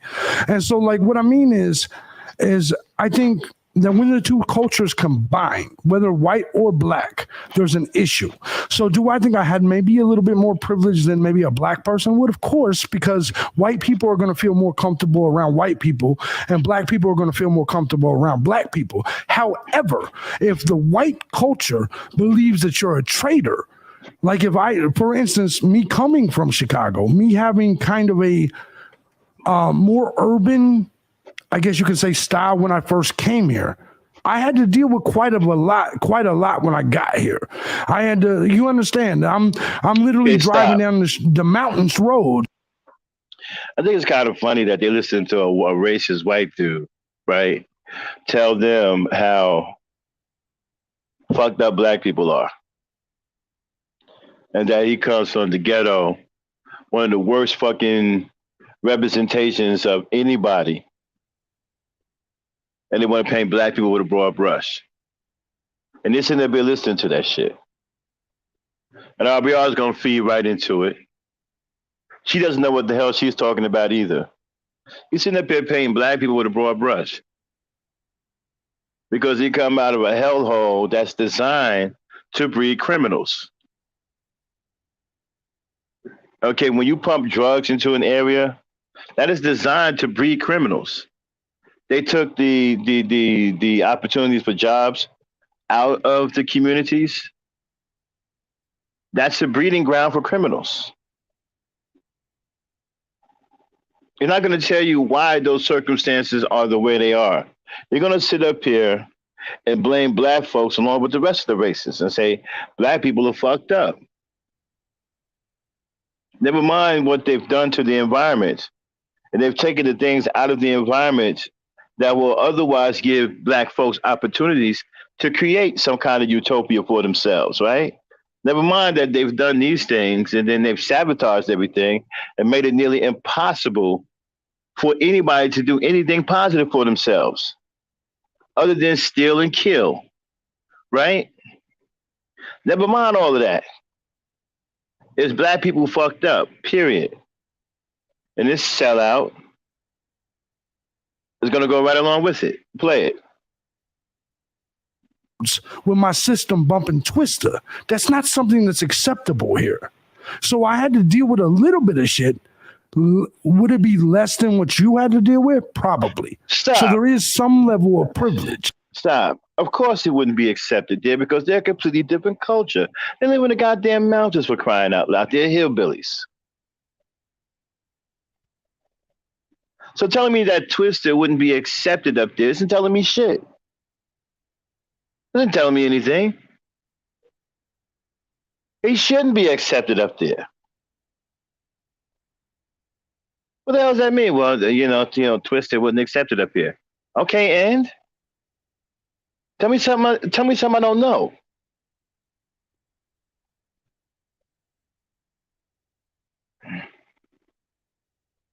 Rap isn't bad.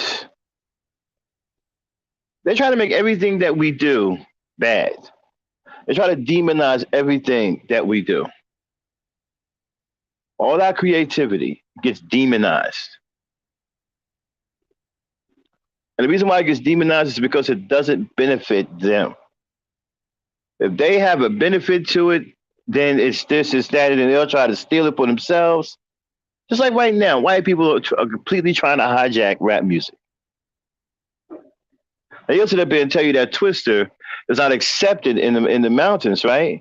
But white people now are completely trying to hijack rap music. Every time you turn around, there's a new white boy rapping. An Eminem wannabe. A Yellow Wolf wannabe. And they are completely trying to hijack. I'm talking about anywhere from freestyle. They're on the damn BET shows doing freestyles, everything. Yet he's telling you Twister isn't accepted in the fucking mountains. Well, Twister seems to be accepted everywhere else where there's white culture. Especially in Detroit with all these fake M&Ms running around.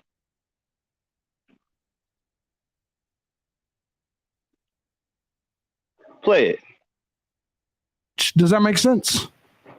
Yeah, it does. Absolutely. Well, I just like to say the original premise Go ahead. was that our image is not shaped from us by the people in the projects that are killing each other. Our I agree. image is shaped Hey, stop. by Barack Obama. Stop. See, that's a myth too, right? Out of all of the projects in the United States, right? You may hear about one or two of them, or three of them that are bad projects, right? Depending on what the location is. And so because you hear those two or three, all of them are bad. But all of them aren't bad. All projects aren't bad. Whites live in projects too. Whites also got bad projects. We don't ever talk about whites who live in projects and how they shoot up people in their projects as well. How they throw people off the roof in their projects. Whites live in projects too. Did you know that? They got their own projects too. It ain't just blacks. Play it. And Kamala Harris and Oprah Winfrey and Michael Jordan, black people who are civilized. Come on, man. And have a sense of morality. Do you think that women really believe that? You think women want their image to be shaped by Kamala Harris, who sucked her way to political prominence? Right, exactly, and you and right, and how do white people how do white people respond to Monica Lewinsky? We call her a hoe, right? And she never would. So why do black people allow an Indian whore such as Kamala Harris? Hillary become vice president or president? Go ahead. Okay, so if sucking Bill makes you president, how come Monica Lewinsky and Hillary Clinton never became president or vice president? Thank you. Now, so what I'm saying is, yes, you're going to say the same thing about Joe Biden or anybody. See the dumb cockamamie stuff he does? He does stuff that nobody's talking about. So he said if sucking D makes you president, how come Monica Lewinsky and Hillary Clinton aren't president?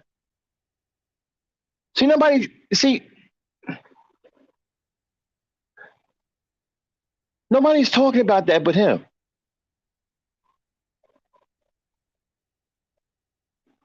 He does stupid shit like that. They make up some dumbass shit that only he's talking about, and then when nobody agrees with it, he'll go, "Thank you." Play it.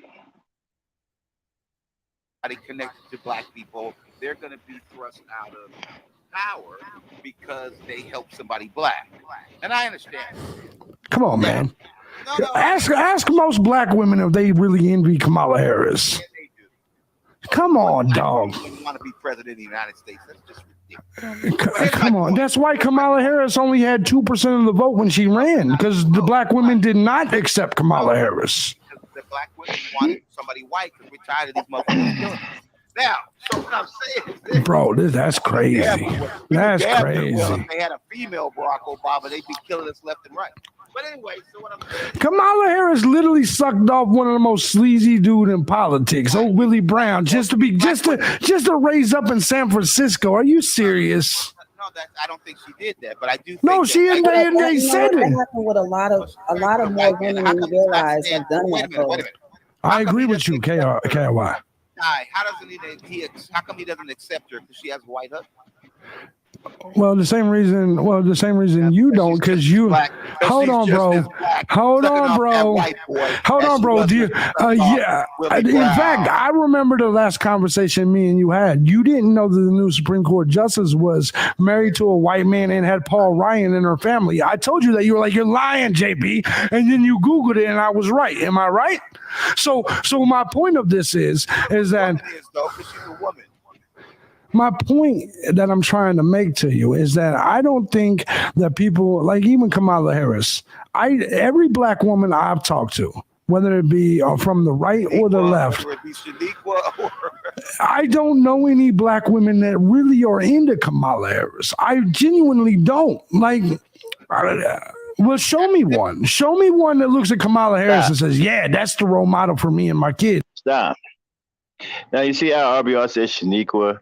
That's a stereotype. That's a racist stereotype about black women. And you got a so-called black woman sitting up on the panel and ain't gonna say nothing about it. And he does this a lot, you know. He'll throw out racist stereotypes about black people and make fun of them.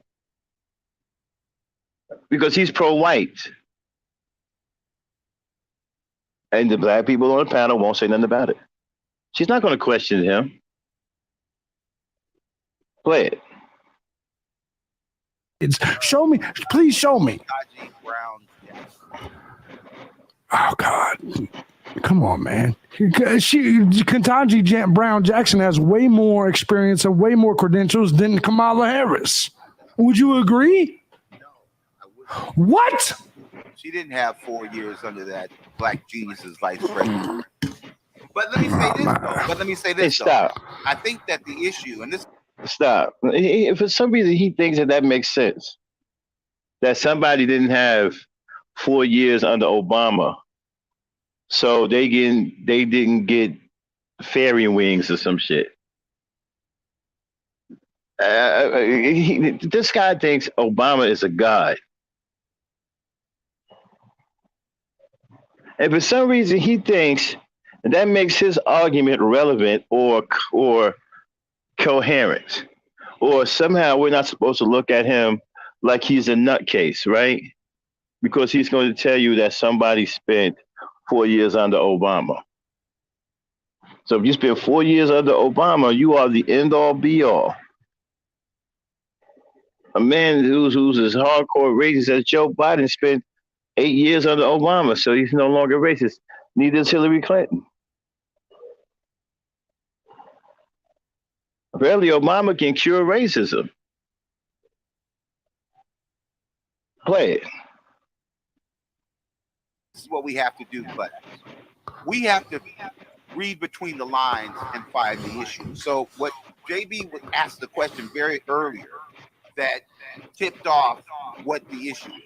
He said, you have no right to take our money, but we have a right as the 1%ers to take yours and go into the Ukraine and kill all the minorities and take every fucking dime they have. Now, I don't recall saying that, but go ahead. So what I think the issue. Stop. So he just makes shit up. Nobody said that. Nobody said that.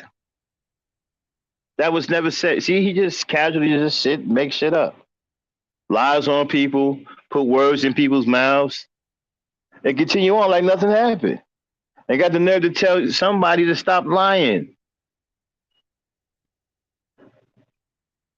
Just sat up there and made up some shit, lied on JB Gunner, said JB Gunner said something when he didn't say it, and then got the nerve to call somebody else a liar and tell somebody else to stop lying.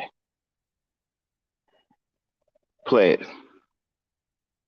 Is if the situation was reversed and you were to move to a middle-class black neighborhood from the trailer park, and you can move up in life, you can level up by moving into a middle-class black neighborhood. By the way, an indigenous black man. Hold on, let me answer indigenous black. Let me answer indigenous black man right now, bro. Bet me 10 grand right now.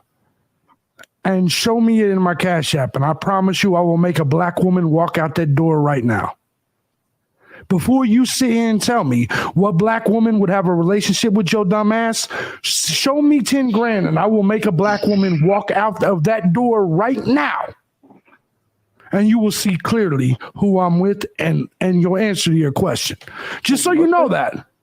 Just so you know that. He knows his sell outside. Come on. But no, he used to be married to a sister. Yeah, I heard that, but he said I'm gonna make her. I said, oh, he's gonna make her come out. Well, of course, ain't no woman got to say so around here. Come on, man. All fours, but that's okay. You don't want to play out your significant other. But let's say this though: if you could move up in life by abandoning the Nazism, and your lifestyle would increase, would that make it better in that community, in a multi-racial, diverse community? Say that again. I'm sorry, my bad. If your income doubled, if your well-being and happiness and peace of mind doubled, if the white guilt went away, with all the slavery and killing everybody, Emmett Till, all that white guilt is gone, would you trade that for the trailer park? You think I have guilt? All white people do. They won't admit it. See, this is where you're wrong. No. I think this is where you're wrong. And this is what's so crazy is like some do. I think white liberals do, but no, Okay, I Dave, don't. What do we have guilt for? hold it down. I'll be right back. Okay. Okay. Well, so so so he goes as far as to put words in JB Gunner's mouth. JB Gunner says he don't recall saying that, but go ahead. So he knows RBR be lying, but he's just gonna go ahead with it to see where he's gonna take it and if he's okay with it. But the moment he disagreed, and it seemed like quite a few times JB Gunner has to defend black people from RBR. In this case, it was black women, which I don't think he's exactly be too happy about. And oh my goodness, things that go right. Except for don't know too many women that favors Kamala Harris.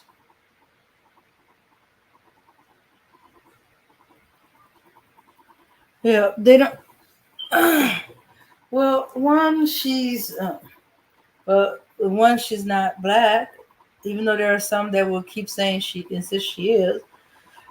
Two, she hasn't done anything for black folks. In fact, that she has just as much of a negative connotation as Joe Biden. She's the one that pushed um, the arrest of parents for their children not going to school, even when there's cases where there was a legitimate excuse for the child not being excused. She still insists that the parent go to jail, and especially if the parent is a black parent, which means sometimes it's the mom and she's put in jail. So where are the kids going? The children are going into child protective custody, which makes it hard for the parent to get their children back. Once the child end up in that system, it's horrible. And people keep forgetting about that. Oh, they don't forget about that. But yes, we do remember that she got sexually involved with uh with Brown, but they try to sweep that under the rug. But we ain't gonna forget something like that. But she does not, she's not looked in a positive light. In fact, she is so much in the negative that if she tries to run for presidency, she's not going to get it. Mm-hmm. That's how low she is thought of.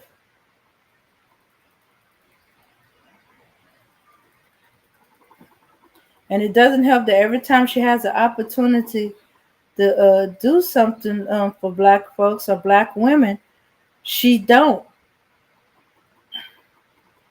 Or she tries to go with all women of color when it's the black woman who has the issue.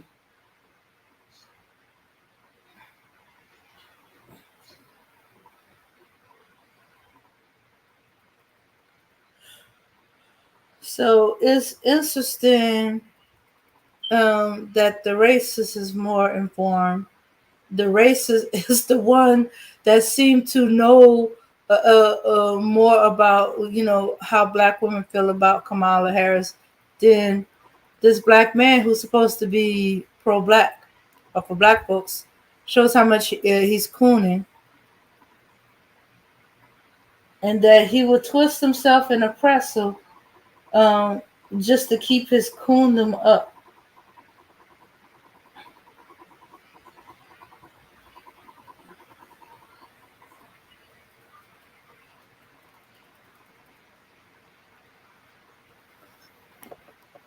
So it's interesting. And as for Kai, I don't know what to think of her. I think she wants to support RBR so badly that she's trying to find a way, as you say, make it, as Max said, make it palatable. Um, and every time she tried to question JB Gunner, RBR say something even more racist and radical than her, like the Shaniqua. But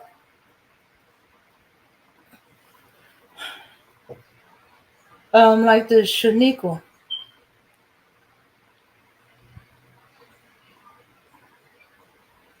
Even JB Gunner didn't even do that. He actually paused, like RBR even surprised him.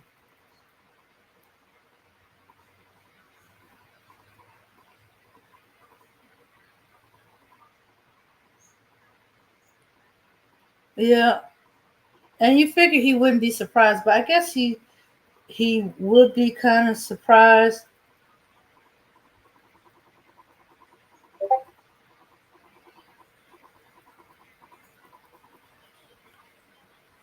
That he would be kind of surprised, and he shouldn't be kind of surprised. Actually, none of us should be surprised by now by what RBR said, but yet we are.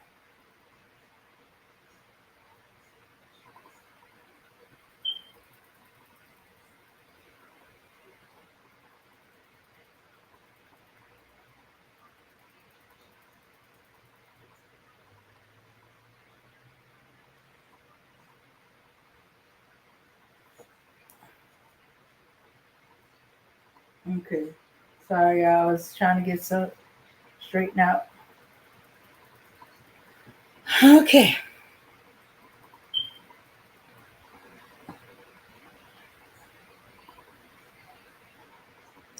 Yeah, so as I was saying, this is yeah, so I guess he's constantly surprised that he's hearing uh such racism coming from RBR, but he should be used to it.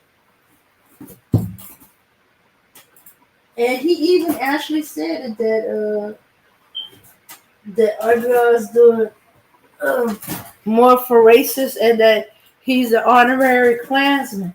And if he could, he would give him a Klansman's robe.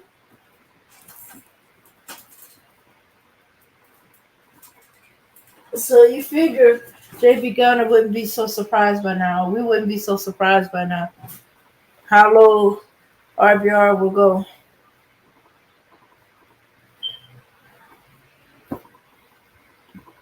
Mm-hmm.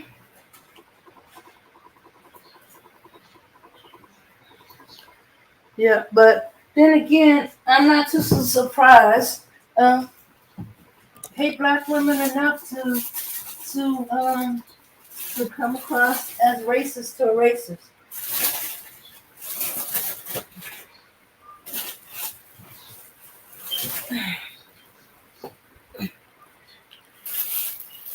Yeah, but he's too ecstatic to have his besties back, so he's running on the high of having his besties back and somebody that thinks like him, so he can feel comfortable. So he's starting to twerk on his channel, and that's what that Shaniqua thing was about. Him twerking, him feeling comfortable with his own people.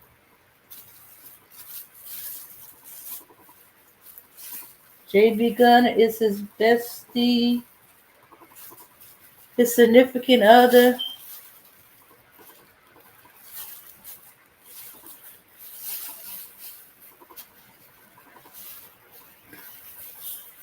Yeah,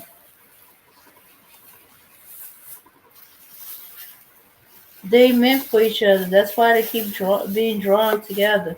They're one and the same. One is just a little darker than the other. One has his hair, I think. And JB Gunner's always wearing some type of hat. Okie dokie. Okay, I'm back. Okay, play it then. Oh, okay.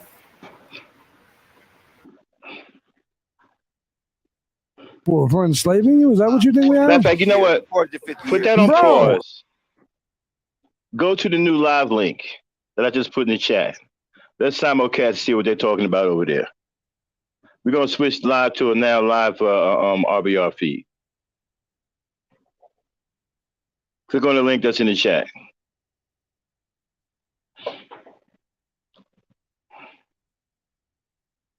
You see it?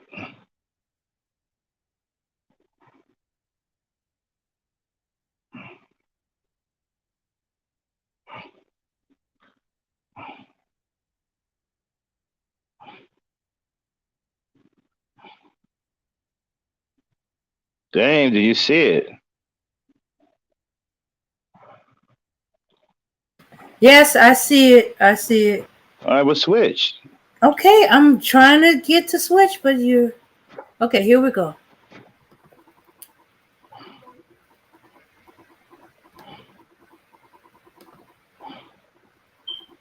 Services such as healthcare, then us lose. I mean, any of that free healthcare shit or help with healthcare. Well, it's not free. does not problem. Here's the problem. Like affordable healthcare. Well, they're not going to accept the fact that it's employer mandated healthcare. You get it from your employer, Right. Here's and the if it's problem. from the state, it's state. It's funding, federal funding to the state, but it's based on your private insurance from your employer. So they're lying, saying that it's free healthcare. No, you got to have a job. That's what I was trying to tell Al. You have to have a job to get employer mandated healthcare. You get these people out there on the street and get employer. I didn't mention any healthcare Of course you previously, did. but Well, here's what I will tell you. Let me know. It is. Stop. Oh, here's the No, problem. yeah. Here's the I was problem. married. Hold on. Stop. I was married when. Well, I don't understand this. JB Gunner is back, so Al was in a lot of trouble. Okay, Al's in a lot of trouble. He has no idea what's going to happen to him. He's now a sacrificial lamb. Okay, and because RBR is going to start going in on him. Play it. that would be problematic. The reason why the U.S. has so many millions of people that are. Come on now. No, Al. What you're saying, if I get sick, I want you to pay for my health care.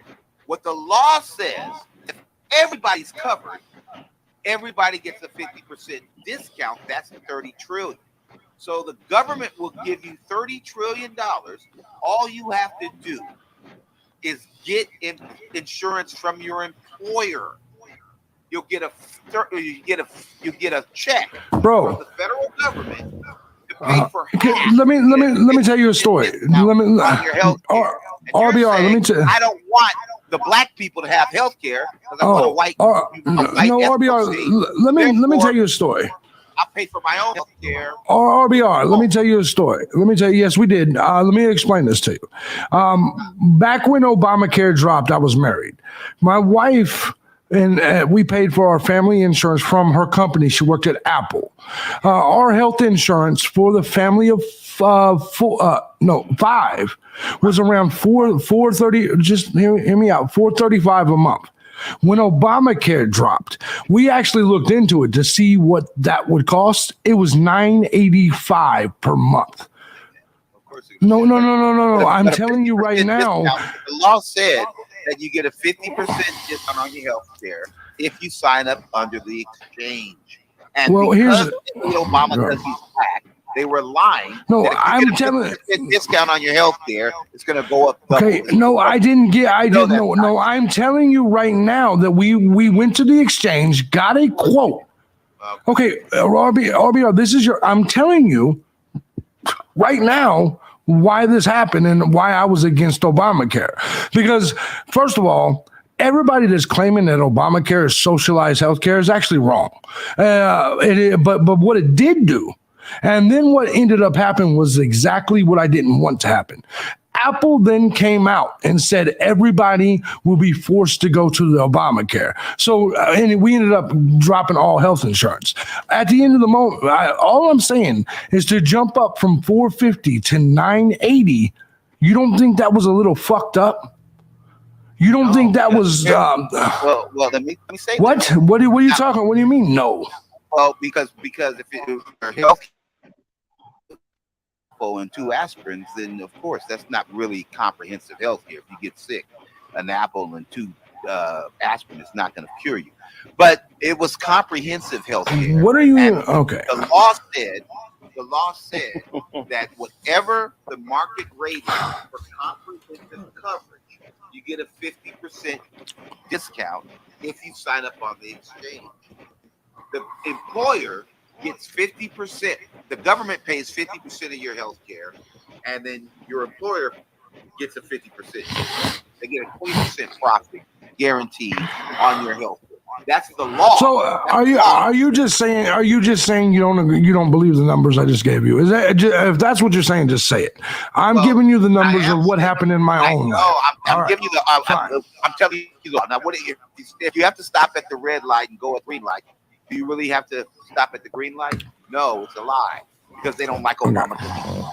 But the law says you get a 50% discount on your health insurance. Now, if you get See what I'm talking about, man? The stuff that he says. You don't have to stop at a green light. It's a lie because they don't like Obama because he's black. What the fuck is he talking about? This is what I mean, man. Y'all gotta listen to this shit he says.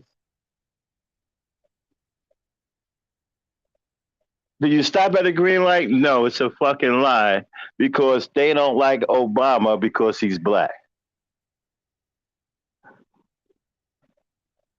One more time. Do you stop at a green light? No, it's a fucking lie because they don't like Obama because he's black. What? What? Hey, y'all take this motherfucker seriously. Play it. Oh, this is live, by the way. Yeah, but you also getting government tax breaks. It's like the NFL. If you don't want the government in your business, don't use none of the federal money. So you're getting the tax breaks, and then they get. I mean, they got some nice breaks before. It balances it all. I think it does. In other words, you can't accept the tax. I mean, but let's take. Well, hold on, let's take it like this. My daughter's mom was leaving one convention, moved from Vegas, running the convention center in Vegas, and going to another job to run it down here in New Orleans. And you mean to tell me that if you leave a job, the problem was when you leave a job, and she was already fighting breast cancer, so she can't leave another job and start a new job because she may have that cancer thing, and that was a big hit with the women. Right. So that was part of the deal. Now, fortunately, because of the state job, she was able to carry her insurance over. Right. But if it was working in a restaurant, and that was the problem. I guess the Republicans could have worked with that, but they wanted to be stubborn. Well, Kev, let me ask you a question. Is there any point in time we're ever going to look at things from the perspective of the companies? Well, because you're not in a company. No, you're just going to lie. The 1%. See, this is the whole point. What you guys are saying, and I'm not saying you're not saying what you're saying. I'm saying what you're saying is what the 1% is saying. The people who are in the top 1%, Oprah doesn't need a 50% discount on her insurance. But if we're talking about what's right and wrong, there was some built-in incentives for companies that participated. It was a 50%, a $30 billion subsidy to pay for half of it. You damn right. Right. I remember the restaurant I worked up had enough employees where they had to sign everybody up. We paid a portion. But, in a city like New Orleans, where it's the city of the working class poor, and you have hotels and restaurants making a killing, making top dollar because it's the easiest way to make, money. That's just a money magnet. But you had the situation where employees wasn't working more than, they wouldn't have them work more than 30 hours, so they don't have to pay benefits. Well, that means most of our city got benefits, and that saved the state a lot of money on emergency room visits type of thing. I'm thinking long term. And it worked for us. I don't know how it worked for other cities, but it was good to see some people finally get a little health care. Yeah. They were signing up left and right because of the government stuff. They could only make 20% profit though. But that's cool because that's a guaranteed 20. Government money is good. So the point that I'm trying to make is the notion that Obama's mother had a pre-existing condition of a black son and shit, and so they dropped her from her health care. That is ridiculous. But that's what they were doing. The minute you got sick, your healthcare company dropped you. And this was saying that no, if everybody's insured, then we don't have to worry about JB Gunner getting sick. Now, of course, he thinks he's not going to ever get COVID because he believes in Fox News. But you just say it over and over again, even though you've known I've had COVID 4 times. You see what you do? That's my point. Right. But you'll never get sick, though, because you support Trump. But what I'm saying is... Do you see how you just talk out of your ass? No, I'm saying that who should pay? What if you get sick? Who should pay for it? I should pay for it and no one else, period. Just like I did this time. You know what happened each time I had COVID? See, I got a personal doctor that I paid just cash, right? So, and he's actually a really cheap doctor. And maybe if I had something more important, it would cost me a lot more. But each time I had COVID, each time it cost me about $285. I got my antibiotics and my steroids, and I had to pay for the visit and the test. $285. I'm out the door. COVID's cured. End of story. That's all it cost me from my private doctor that I paid cash for. No insurance, no nothing. So I don't understand what everybody's tripping on. Like I said, Gunner, the biggest thing going for that was the women, man. Healthcare, women. And then when they start matching it up to, maternity leaves and shit like that, what these other countries getting, and they don't work with half the. Why should I pay? Why should I pay? Hold on. If I run a company, why should I pay you for taking dick, bitch? Do you see what I'm saying? I'm talking about the woman, not you. Why should I pay you because you decided to take some dick and get pregnant? They ain't my problem. Wife, that's good for the baby, man. Right. Well, here's the thing. But here's the thing. It's not. You nationalist, man. No, it's not. It's why. Listen. Here's my take on this. I don't even believe in said like. All right. Here's the thing. I believe that if you ain't at the desk at my company making me money, I shouldn't have to pay you. That's the point of a job. Well, okay. When are the companies themselves going to benefit? Because you notice them. Notice have a healthy employee. But like better work. So let me ask you. You go on maternity. You go on maternity. Let's say I run a telemarketing company and I have 12 desks in that company and I employ 12. Let's just do a small one. 12 people. Right. I need 5 of the girls went down to New Orleans from Mardi Gras and 5 of them come back. Exactly. So I'm just supposed to So I'm not supposed to have anybody fill their spot. I'm supposed to pay them. And keep their job for them. Well, so how would I profit? Well, you only profit 20% from the healthcare. You have to cover them healthcare. You get the 20%. See, the government, they're not stupid. Romney wasn't stupid. Romney knew you have the 20%. It was Romney care. Yeah, that's what I told him. Yeah, but he was a businessman. Yeah. No, he was a businessman. So he said, it was what is real good profit margin? 20%. 20%. If you have a business and you're making 20% profit after expenses, most companies will take that. So you get 20%. The person's at home. Men get it too. Maternity leave. Men get it. And you don't find a problem with that too. Come on. I wish a motherfucker would come to me and say I need paid time off. I need paid time off so I can go for paternity leave. So I can make another one real quick. Yeah, you're fired. You're out of here. Okay, Dave. Enough of them. Get them off the screen. All right, y'all. We're gonna start talking about. Has anybody heard of? Hey, Dave, see if you can find on Jesse Lee Peterson. Real quick, okay? You guys hear Okay. about Jesse Lee Peterson has been ousted as some kind of homo? I mean, when you look at the racists that control this country, and then you look at the guys who are selling out, right? At the end of the day, you're gonna fall you're gonna fall because they don't really care. White people don't care about you selling out.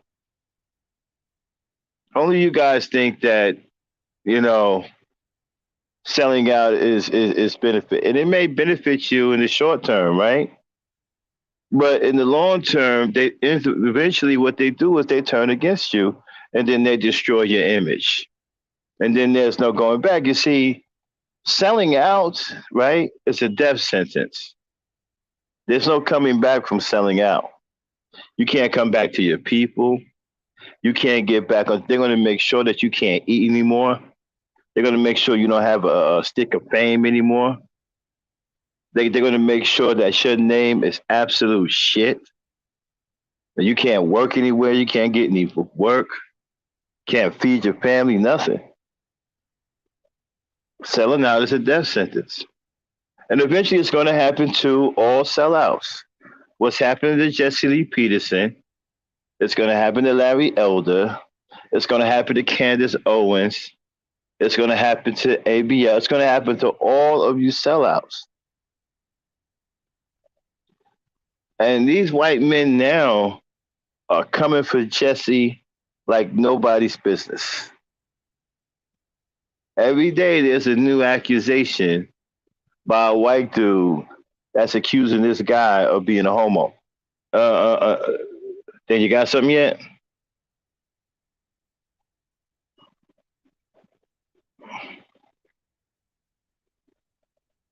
Dan, you got something yet?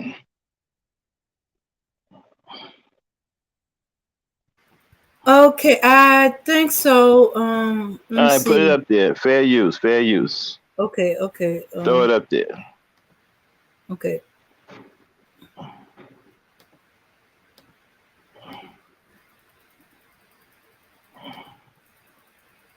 When I saw this, I cracked up, man. This whole thing about him being accused of being a homo. Okay, here we go. Play it. Fair use. The issue of the gay documentary. It's not concerning to me. She said she was a liberal. She was having doubts. She lied. What a wicked woman. Do you love the homosexuals? No, I do not. I hate homosexuals, and I wish that they would all die. And why do you hate them? Because the Bible portrays them as violent predators from start to finish. And if we look at reality, they are violent predators. They're recruiters. They're not reproducers. They're recruiters. You a sellout, brother, and a sellout human being, and you try to perpetrate being a fraud in the name of God. Amazing. So you're supposed to be a minister, and you're supposed to be a counselor. Tom, and you know what? That fat fella you got on there who ain't got nothing. I noticed that whenever the children of the lie, whether it's the so-called Christians or non-Christian, when they want to promote evil, they always use the blacks to promote evil. And blacks, because they hate white people and they are not of God, they are too willing to promote evil. Growing up, I never saw anything like that. And it's just amazing to see it today. Yeah, well, it's terrible the way that they've been weaponized against us. I think it's pretty obvious why Charlie Kirk had Rob Smith on the stage. Rob Smith was there to be the black gay veteran who would shield Charlie Kirk from criticism from the left. Right. You know, it's really a substitute for moral courage. Instead of Charlie. I'm going to get off the screen. I'm going to tell you something, man. What's really got me tripping out was that Eternal movie that I started talking about a while back about the Eternals, where the black dude, the only black dude in the movie, Dan, you can get that off screen, was a gay dude with a husband.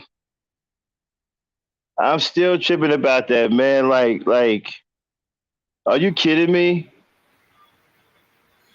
And nobody has said anything. Nobody still has said anything about this. Was a blockbuster movie. This was the long-awaited movie called The Eternals. This is pretty much where Thanos came from, right? Thanos, a mad god, a titan, right? He's a titan with the power of a god or whatever, right? Okay? And he's supposed to have been an eternal. Okay? And the black dude, the only representation of a black person in the damn movie was a gay dude with a husband and a family. You gotta be fucking kidding me, man. And nobody said anything about that. Nobody had a problem with that. Here, you can't get a black man and a black woman together to make a damn family. You get two so-called black men together to make a family? I mean, that has so many problems with it on so many different levels. It ain't funny. There's so many problems with that. We can't even get a black man and a black woman together. We can't even get these niggas to take care of their kids. But you got a representation of a black family with two men and a child.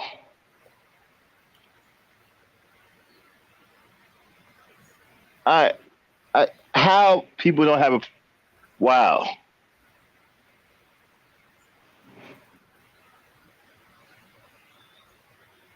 I mean, wow.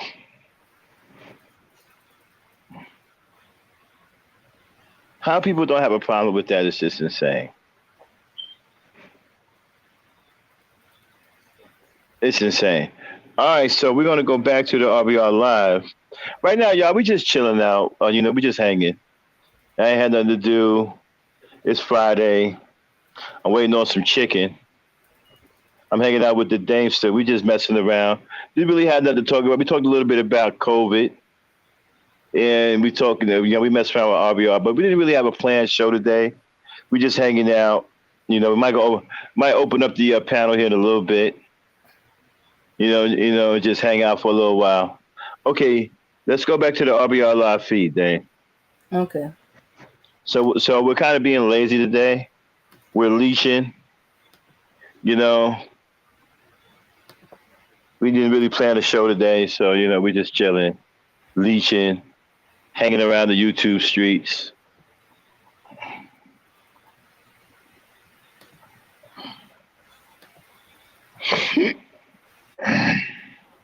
You ready? Mm-hmm. And then they're going to get sick, and the younger people will be complaining like JB. And some of these older people are going back to work that day, but it's true. Some of these people are retired going back to work. Yeah, true that. I mean, people might be working till they're older now. Well, let's say this. The only reason they might want to work is because they want to work. Most people are working for their benefits, their health care. If you get 65, you get Social Security, you get Medicare. So if you get health care and you get a check every month, most people are with that. They don't have to go back to work. All right. No, but what I'm saying is a number of people go back to work. I'm not saying lots, but a number go back to work because of expenses, because of costs. Housing prices go up, rent go up, other things go up. Yeah, but that doesn't go along with inflation. Yes, it does. The cost of prices will go up. No. So people can't survive off of the Social Security alone. Well, that's not true. The cost of living fluctuates. No, it's not. If you're Social Security, people can explain. So you think people can survive off of Social Security alone? Really? You think that? And healthcare, I said healthcare. Medicare. No. But Social Security, you think people can survive off of Social Security alone? No one's surviving in this economy? 65, you get Social Security and Medicare. So stop doing that. Nobody can survive I'm on not talking half about Medicare. I'm talking about Social Security you alone. get it. Well, you get it when you're 65, just like just like Social Security. So you get it. So it's not. Don't say that. The cost. Older people really have it better than the younger people, because if they don't get the Medicare expansion, obviously you ain't getting Social Security, and if you don't have health care, then hell yeah, it's going to be tough. All right. But I don't think you listened to what I said. No, I what did. I said You cut off half of their income by taking away their goddamn health insurance and Medicare. I never mentioned health insurance. I just said Social That's my Security. point. You just said Social Security, and nobody 65 is living just off Social Security. The biggest costs That's are health. my point. Well, they're living off of health care. They're living off of Medicaid and Social. It's not just healthcare costs; it's other costs too. People have to pay rent. They got to pay mortgages. They got to pay other kind of costs, food, all this. They got to put gas in the private jet. Whatever. Hey, they got to pay the helicopter pilot. If you just want to base Brady it on bought him a Medicaid brand and new Medicare, boat. So let me ask you a question, because we're talking about Social Security. My grandmother makes, I think, like $870 a month, Social Security. How is that even survivable in this country right now? Be honest. There you go. I am being honest. That's what I mentioned. I said, well, yeah, but you guys are rugged individualists. Most people, where their grandparents live with the kids and the extended family, so there's not. No, that's not always the case. That is always the case. That's not always the case. It's always the case in terms of family. Home. In terms of a household, of course it is. So the median income of a household in America, a black household, is $67,000 a year. The median income of somebody on Social Security and Medicaid is $15,000. So you're right. You can't maintain a $67,000 household on $15,000.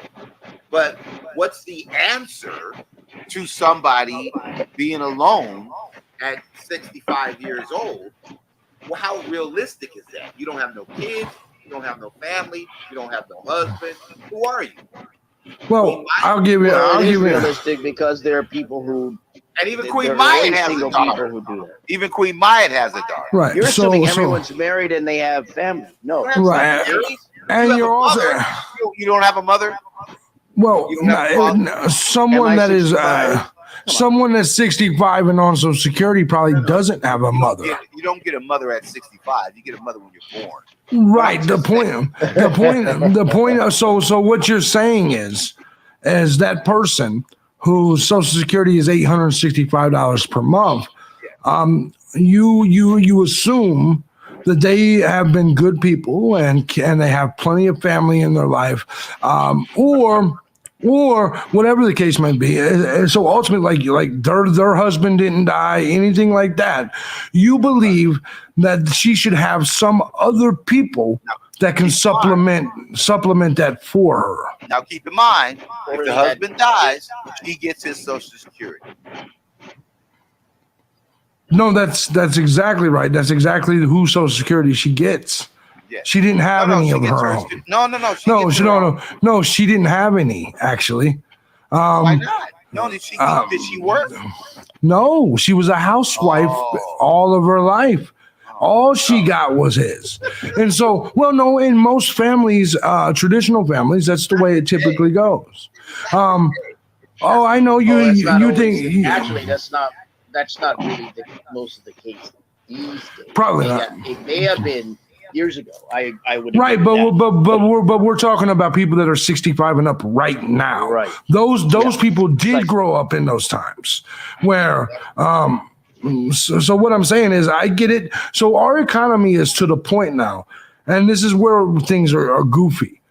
You're saying that we have to have both people in the house work, which I think is crazy. And then also, so ultimately we end up in a situation that if we don't I guess what I'm saying is this woman who grew up as lived her whole life, married 50 years, raised 4 kids and 8 grandkids. There you go. Right, no, but so you're right. So you think that the grandkids and kids should take it over? You understand? Not all families are like that. I'm not sending my grandma shit. Actually, right.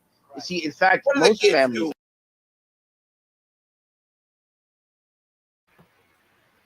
So they talking about Social Security. And I think it's interesting. JB Gunner is saying how $850 a month ain't enough to live on. And yet he has an issue earlier with if he was an owner, why he gotta pay because some woman had sex or because and or that it needs a 2-week paid vacation for maternity. But yet here he is saying how his grandmother expect to live on $850. I'm sorry, you do know there's a connection between the two. If you don't want your tax money going to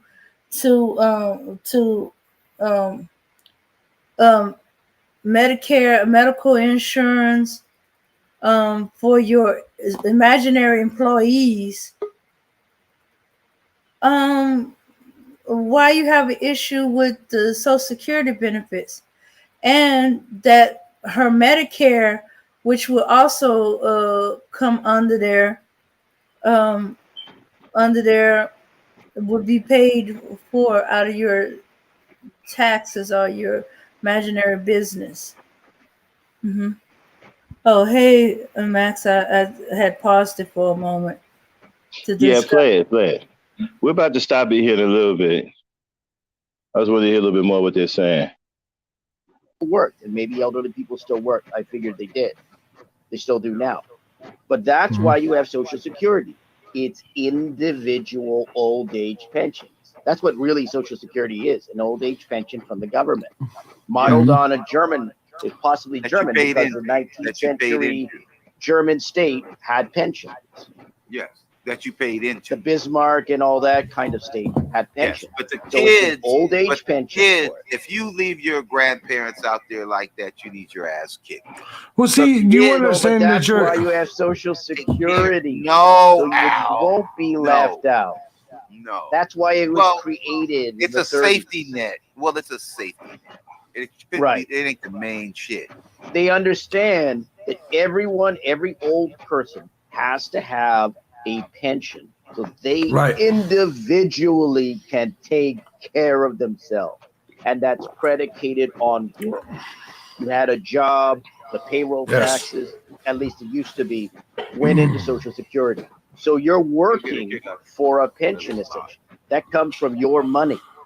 So much like with a pension in a company, you get a government pension generally based on payroll taxes from jobs you had, right? So that's what you have to understand. It's about individual. That's what it's about. It's not about relying on nieces, nephews. They can help out the grandparents. No one's stopping them from. But financially, they have to be able to take care of themselves. So I believe your point, which you had mentioned before, I think you had mentioned your grandmother, I think the only other time you were here that I saw you, was that the money she was making wasn't enough in this economy, right? No. And you're right. It isn't. So she's required. So based RBR, what's being said is that for her to actually survive, it requires her getting extra help, whether it be from the family, whether it be from whoever. The problem is here, is that ultimately, and I can't even believe I'm saying this because I'm on the right side of things. Ultimately, even the system of Social Security and it's not working. There are plenty of old people and vets who are and people like that are still hungry. And your answer is, well, they should be able to depend on their family. I don't know if you've been paying attention, but the nuclear family in America is destroyed. The family structure. Would you agree with me that the concept of family that kind of and family, the family? your kind of family, but I'm talking about the mama, baby daddy, RBR, I will lesbian, say the this. Brittany Griner. I think that the family, I find by Leave It to Beaver and them, no, that family's gone. But we got a new family in 2010, and that family, the 2010, baby daddy, right? That's the mama, the grandmother, the daughter, the baby daddy, the uncle, extended family. Well, I tend to believe, I tend to look at family more in terms of extended family. But here's what I will say. I have elderly parents, right? They have Social Security. I don't financially take care of my parents. They're taken care of from whatever they got on their job and Social Security. If I had to do it, I would be bankrupt. I could not do it. It's hard enough to take. Do you have a wife and kid? Oh, okay, that might be a little personal. No, I'm single. Okay, do you have any other siblings? But someday you might have a family of your own. Do you? At my age, I don't doubt it. But go ahead. Right. All I'm saying is, in today's society, it's already a pain in the ass and very difficult to just take care of your own household. The thought of having to take care of multiple households or supplement other people's incomes, like that is like, and it shouldn't be that way. We should be able to all survive one-on-one individually in this country. Why? If we had to, I can't even believe I'm actually arguing the leftist side of this, and I'm saying that we should individually, if we go out and we work a job throughout our life, and then we retire, we should be able to make, what do you guys leftists call it? A livable wage. We should be able to survive on our own in this country and pay for our own house, our own especially as men. We should be able to pay for our own families at home and take care of them. That's my take on this. Well, go ahead. If you're taking care of, when them kids get 16 years old, I can't see why them fucking kids can't work. I don't know. They can at 16, and they will at 16. Okay. And then the reality is the way this economy is set up, it's really more of an all hands on deck economy. So people have to be able to take care of themselves. Yeah. On an individual level. All hands on deck. You take care of yourself. That is individual. It is. They're all hands on deck. And one all hands on deck means all hands on deck. Doesn't mean some hands on deck. And that in itself, both hands on deck. That in itself should sadden everybody, right? The fact that we live in a situation where there has to be more than one breadwinner. And listen, my household's typically I'm the breadwinner because I prefer to have someone take care of the house while I'm doing it. But that's a very difficult position. And so even with two incomes, a lot of times that could be in a difficult position. The problem is not the handouts. The problem is the economy, inflation. The problem is the cost of living is now stupid. Right. That's really the problem, is that we've allowed things to get this way to where one income in the house is not working. But that's not just in America. That's everywhere now, especially with the Ukraine and this war. It has fucked everybody up. Everybody is reporting in their economy that the cost of living has gone through the roof. Even with goods and services, the costs have gone through the freaking roof. I mean, you have people, you have countries who their main cuisine is rice. Rice has gone up to astronomical prices in some of these countries where their main cuisine is rice. 50 kilos of rice in Ghana, Africa, costs 700 CDs. That's nearly $90 for 110 pounds of rice. That's a lot of money. So the cost of living isn't. Matter of fact, I don't think the cost of living over here has gone crazy yet. Yes, we got gas sticking out like a sore thumb right now. There's some bad gas prices going on, but I don't know if the cost of living yet has gotten out of control. I don't know if we're there yet. Gas, I would say pretty much, but as far as the cost of living, I don't know yet. I don't know yet. I don't see landlords going crazy raising the rents. I've heard of that in a few places, but overall, everything's still pretty much steady. I haven't seen too many prices on food go up. You know, I've seen some restaurants raise their rates on food, but I don't know if we're there yet as far as the cost of living being out of control here yet. So I disagree with that. We'll play it.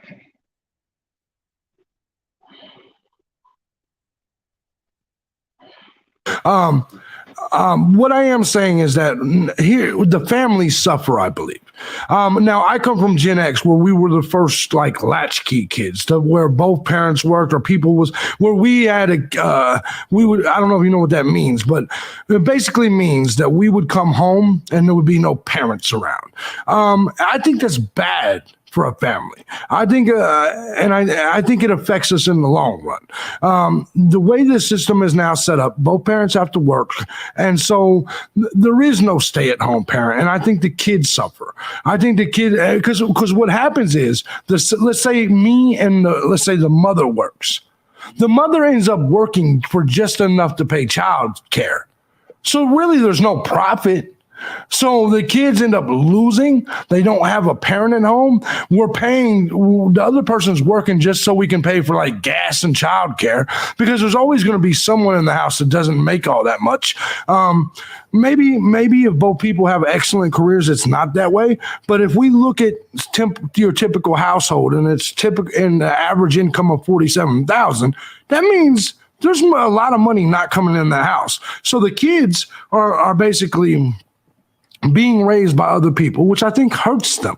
No, I think it hurts them until they're 16 or 17 years old, Right. Then they can make their own money and contribute to the house. But I'm talking about in the beginning, and I agree with you there. But in the beginning, just in general, imagine waking up every single day as a child, and you having to grandma's house and shit. You kids are going to grandma's and shit. Well, most of the time it's a daycare, and the parents having to pay for daycare, and so like I just think that I don't know, man. I just maybe I'm just very traditional. I believe that someone needs to be there with the kids, because let's be honest, can you trust all these? I don't know if you've seen all the videos of people at daycare abusing people's kids, shit like this. I don't trust that type of shit. And so we had babysitters, but we didn't fuck with daycare. Right. Yeah. I guess I'm just looking at it and I'm like, we now live in a time where a traditional family cannot exist. Children are being pawned off on everybody else. Men and women are competing over revenues and incomes, and then everybody's working and everybody's still just living check to check. Like, there's obviously a problem. I just don't know how you fix that problem. I don't think supplementing it from other people who are also struggling by raising their taxes, like Obama's son in the chat room said. He says taxes would go up, but fuck it, I pay nearly $300 a week in taxes already. See, so what I'm saying though is, so we're going to raise Obama's son's taxes so we can supplement Kev's income or Al's income or my income. Do you see what I'm saying? Like to me, I don't think that. Well, I think we got a $300 billion permanent tax cut, so that's what I do. But here's the thing. I think that society, the household thing that you guys are talking about, that you're onto something. Because if those kids, 3, 4, 5 kids, get to the point to where they're getting their $15,000, now you're at $67,000. You're at $70,000. Right. That's what you need. Now, the kids are in school. People are at work, so it's not like you're all in the home at the same time. But I think that in terms of what we're talking about, in terms of sustaining a livable income, that $70,000 is it. All right. Now, my job is to get them to that upper $200,000 income by getting them paid for their YouTube channel. But initially, that $15,000 from working at Taco Bell and Burger King that is going to, and now they want gave them $16 an hour, so that's even right. But you're talking about after 16 years. What about the first 16 years, bro? Where we gotta pay for their football. We gotta pay for their football uniforms, or band camps, or you see what I'm saying? Like, there's a lot of expenses that go before you see. You're only talking about their last 2 years in the house. What about the first 16? Right. No, it's called deferred gratification. That's where the money is. Yes, exactly. But yeah, that's where the money is. Yeah, that's the safety net. But no, I think that along the way, when we're talking about grandparents and 2 or 3 generations, no, I think the family has to do that, and that's what they talk about me. My son, when my son was 10, and then my sister's son, when he was after high school, we shipped him off to our parents. Because these boys are vulnerable. Well, no, the boys are vulnerable, and these fucking racist cops will shoot them. So the boys, you can't fuck around with no boy. Girls, okay. I didn't have to send my daughter off. But the son, man, please. Them niggas fuck around and be in a gang and shit. And So you don't think that each individual should be able to make enough to take care of them? Hell no. It's selfish as fuck. And that's the 1%. That's not selfishness. It is. God damn it, please. The 1% does that. You really need $200 billion? Do you really need what Elon, $260 billion? Exactly, Obama's son. Obama's son said RBR always has someone to help him. Us regular people have no safety net. Right. He's spot on. Well, it's right, dumb. Precisely. Well, it's dumb. Well, I know I don't. What you guys are saying, wait a minute, hold on. What you guys are saying, which is the point of the show, what you're saying, what JB Gunner and Al are saying, is what whoever didn't want to take care of you and said you're on your own, that's what they listen to Al and JB Gunner. They won't listen to me. I'm saying them fucking kids are the ones that are going to help you out. Your kid is going to get drafted D1. Your kid is going to invent $700 million. That's not how it works. YouTube. It is. It is. So you don't invest in that bullshit. So you think our entire investment in our kids should be in hopes that they'll take care of us? Absolutely. Dog. No, they don't have to take care of you. I'm saying no, I want to be enough of a man that my kids never have. Stop. And this is the idiot that they keep thinking is smart. Y'all hear the shit he's talking about? And they keep coming to a show thinking he's fucking intelligent. You hear the stupid shit he's saying? Play it. Magic Johnson's family, mother had 9 kids. Right. Only one of them. Yeah, but that's became a That's billionaire. the reason why people don't have families. Well, that's Can I take care of them or not?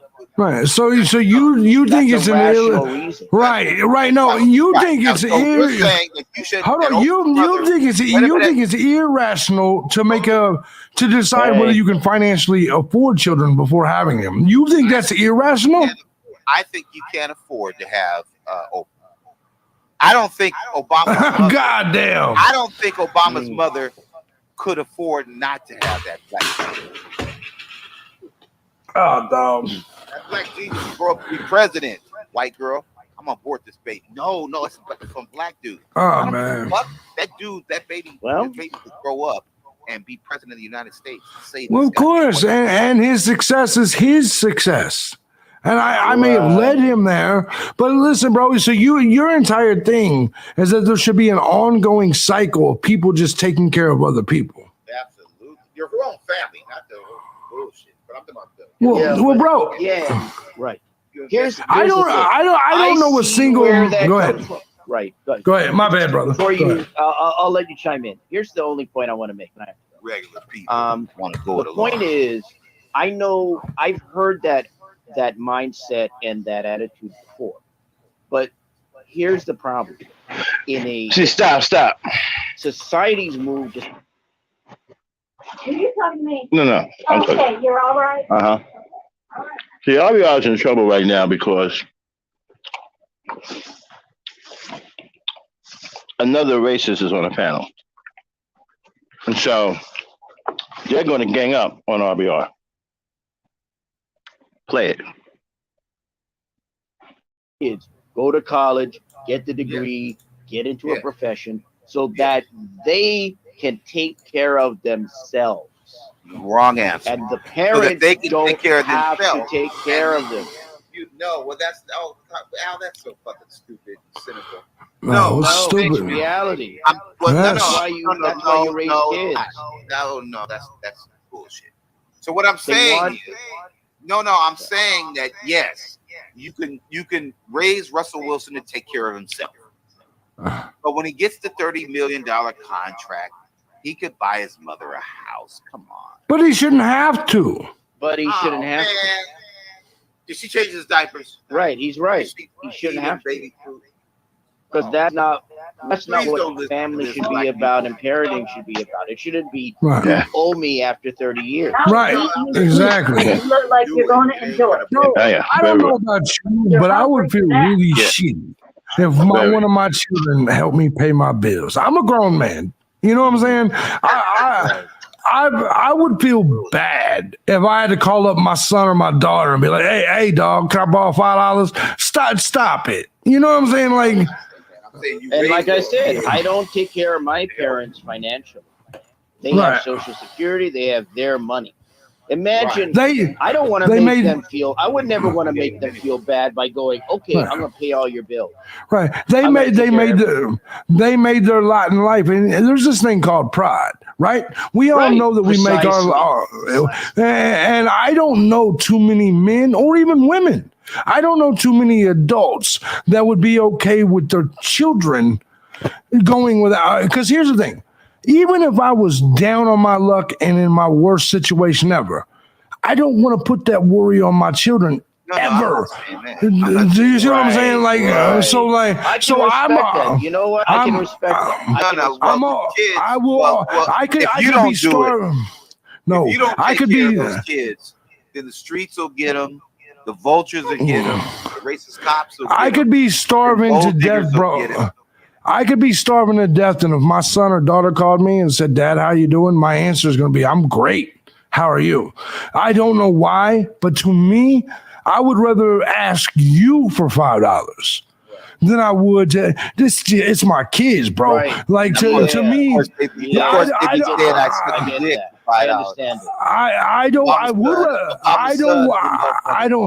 don't want to take a single dollar out of their wallet or piece of food out of their mouth. Especially if they're raising kids. If they've got families, you don't want to do that. You don't want to be I don't want to say burden, but you don't want to feel like you've got to take resources. And here's the thing. Here's what's funny about what you just said, RBR, because you said sucking dick. And you know how anti-homo I am, and you know how conservative I am. I would do that before I would ask my kids. I don't know. Okay, that would be a little bit of a question. But my point. Let's hope I hope not. But you see my point? Like to me, I don't know, man. I mean, is the thought of because here's the thing: most people aren't well off. My children have regular jobs. They're raising regular households. So, in my opinion, if I'm asking for something from them, it's taking away from them. Even if it's it's a luxury. I know, but even though the mindset. I don't want their Netflix to be cut off to feed me. I don't want any. Does that make sense? No, but I think that this culture of struggle, this culture of go it alone, is what's killing us. And like I said, in terms of them shooting us as black people, we can't afford to all do an R. Kelly and come up like that by ourselves because they'll target us. We become a target. So we don't want to have to lay low and not use the talents that we have. I think use the talents.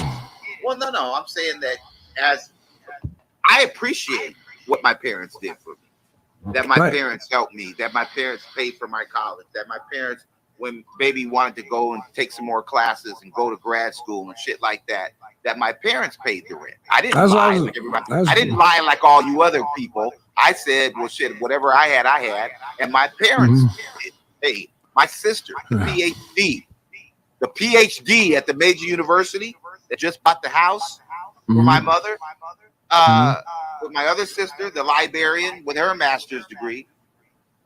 By the way, I think it's cool you had family like that. I do think it's cool you had family like that. My sister, the brother that directed Kinfolks, my sister wrote Kinfolks, he said, Cal, you know your mother and your sister have a joint bank account? Do you know your mother's and your sister's rent?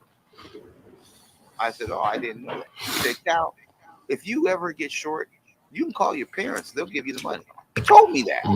Yeah. And I never said anything to my sister about it, but she was down here for years doing what I'm doing, trying to get into the business. And my mother, they got a joint bank account. She could just write a check, pay her rent and everything. She lives in Sherman Oaks. So, no, I don't have a problem with that. See, I would rather hit up. I'm not bullshitting you. Me and Al don't know each other. Before I would ask my family for $1, I'm not bullshitting you. I'd be like, Al, bro, I'm good for it. I'll get you it back. And I would rather do shit like that if I was in that type of situation. But I don't know why, because people I love and people I care about, listen, we all know how much it kind of hurts a little bit when somebody asks us for some shit. You see what I'm saying? I'm talking about regular people with bills, jobs, and we're all just trying to put together the grocery list and pay bills, right?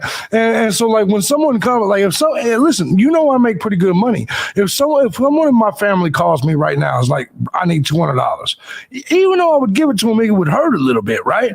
So what I mean is that how do you feel about those people though? How do you really feel about those family, the kids and your siblings and your if someone, first of all, number one, I don't have all of that. But if they did, I would say, it's different. I would give it to them. You wouldn't. I know I would give it to them, but what I don't want to be that guy, right? I literally would rather deal with other men. Does that make sense? I would rather hit you up, RBR, and be like, bro, let me hold 20 to the mall. I got you. You know I got you.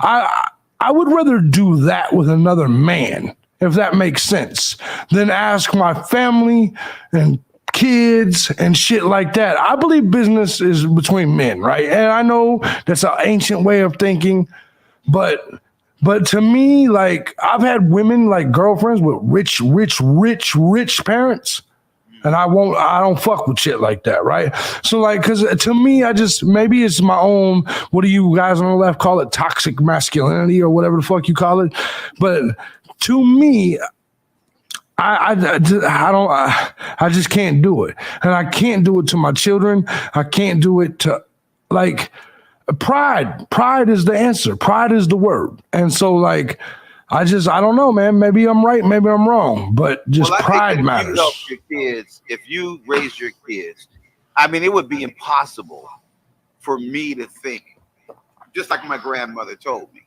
if you think your parents made it by themselves, come on. Right. They came here and stayed with us because they were at high school when they got pregnant, and they were with their brothers, and they was here with us.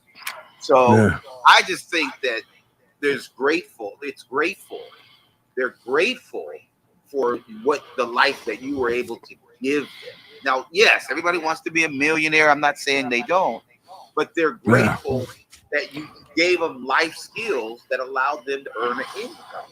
They're not looking at it like that. Society's looking at it like that because they black. But for the most part, they aren't looking at it like, damn, he should have did this. He shouldn't have helped me out. He should have just gave me $100 million. No, I gave you the ability to make your own money. And for that, you should be grateful. Even to the point to where we tried to buy the kids and the grandkids, all kind of shit, and they didn't want it because they knew my financial situation and what I'm trying to do.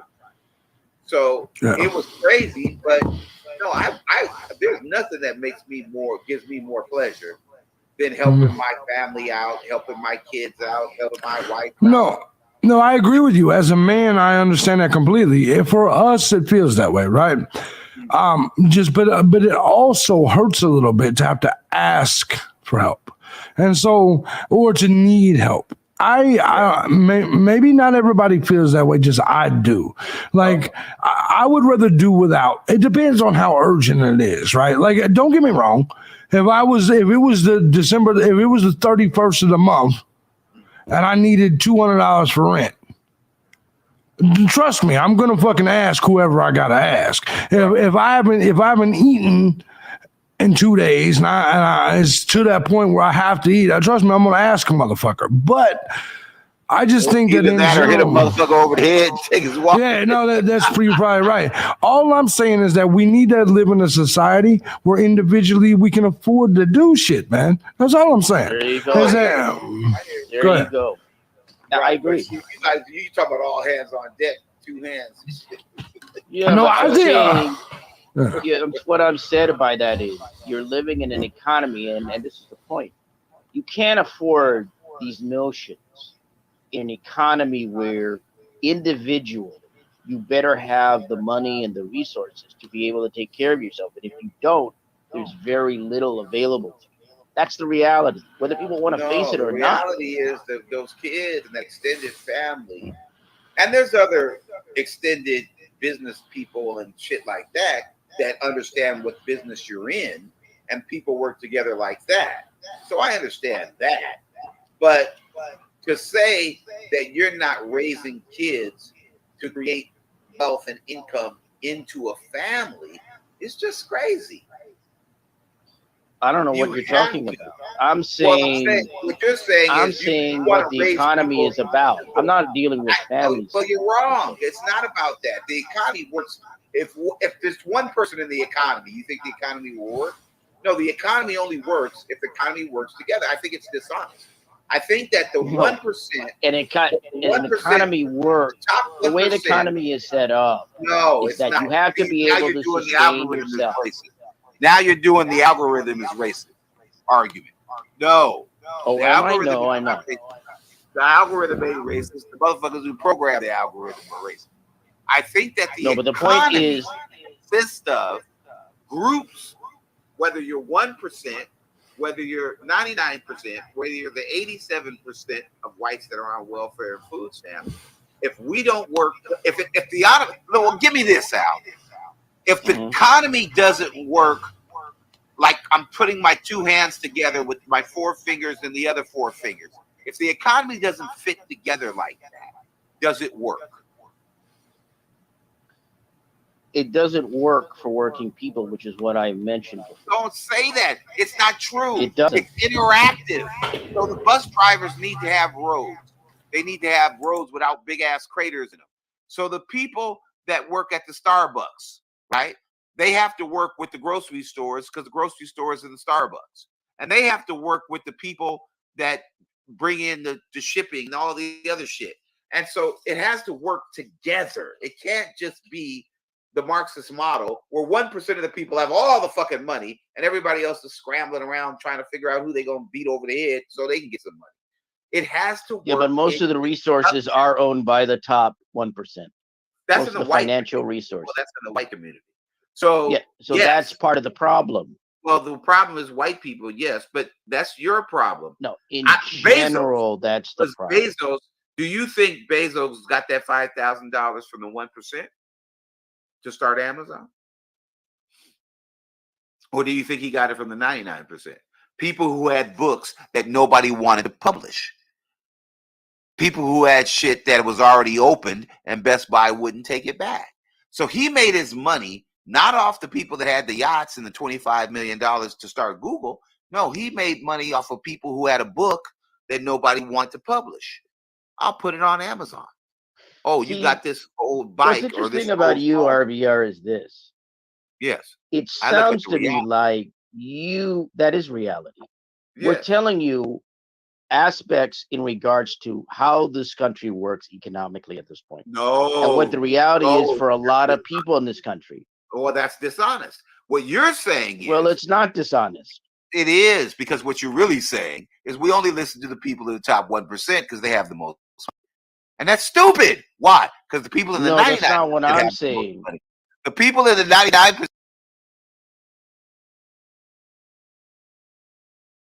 All right. As you can see, JB Gunner just stopped trying to reason with RBR. He ain't even talking anymore. Al's still thinking he can reach RBR. Yeah. Mm-hmm. This is funny. Let it play. Mm-hmm.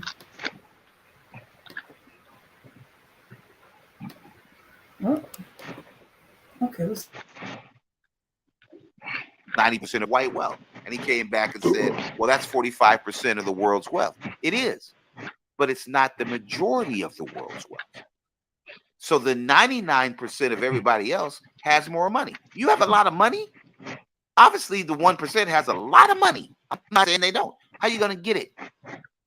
Our money is liquid. You can get $1,000 from this fucking idiot, Obama's son, for a fucking computer that you can get for $100. This dumb nigga will give you $1,000 for it. Well, in his case, it's just that's a matter of transaction. Like what everybody else spending it on a computer to watch YouTube. Okay, I hope that I don't know what ROI you're going to get from that, but hey. Everybody else is paying taxes once a year on April 14th. This nigga pays every week. so you got some fools out here. So he's complaining about paying $300 in taxes every week, he says? Yes. What are you paying $300 in taxes for every week? I'm curious. You know he's a damn fool. He doesn't have a wholesale license. What the fuck is going on, Obama says? Like, I'm wondering, what are you paying $300 in taxes a week? I'm like, wait a minute. That's not excise tax. And it's certainly not withholding. Like withholding, you take $300. What are you paying $300 in taxes, Obama? So is he saying he makes $1,000 a week? I would assume, because he says nearly $300 $300 in taxes a week. I'm like, okay, that's $600 every 2 weeks. That's $900 3 weeks. That's like what? $1,200 a month. A month in taxes. So what are those taxes? A, what are those taxes for? And B, how much are you making in that you're paying $300 a week on taxes? Yeah, you better incorporate an S corporation or some LLC or something. He won't answer. Yeah, but an LLC is straightforward. LLC, you pay X amount of money to get to purchase the limited liability corporation, depending on the state. Yeah. So I know that. I mean, like, I'm a self-proprietor, so I didn't need to go incorporate. But I know you got to pay to incorporate, right? You get an LLC, you got to pay. Like in California, I think it's like, what, $900? No, I think it's $300. No, it's more than that. California's expensive. No, it's trust me. When I was talking with other freelance writers in fighting AB5 there, because I was going to move to California and come out of retirement to freelance again, and they passed that damn law AB5 in California. I didn't move. I didn't go because that law was catastrophe. By the way, I heard you say ROI. I heard you say ROI earlier. RBR, do you even know what ROI is? Yeah, return on investment. Okay, I was just making sure he knew. I was just making it because I don't know if RBR. But I'm not making that joking. I'm like joking. Yeah. I'm like, you're gonna pay $1,000. No one's gonna do it, but I'm saying, I hope you get something out of it. That's why you ROI. Like, no, I just didn't know if RBR. I just didn't know if RBR knew. Oh, they talk about $100. They said this corporate in Los Angeles, in California. How much is it? $100. Minimum $100. It's not cheap. To get an LLC in California, that's cheap. No, that's cheap. But for an extra $15, you can hand deliver your articles of incorporation to the office in Sacramento.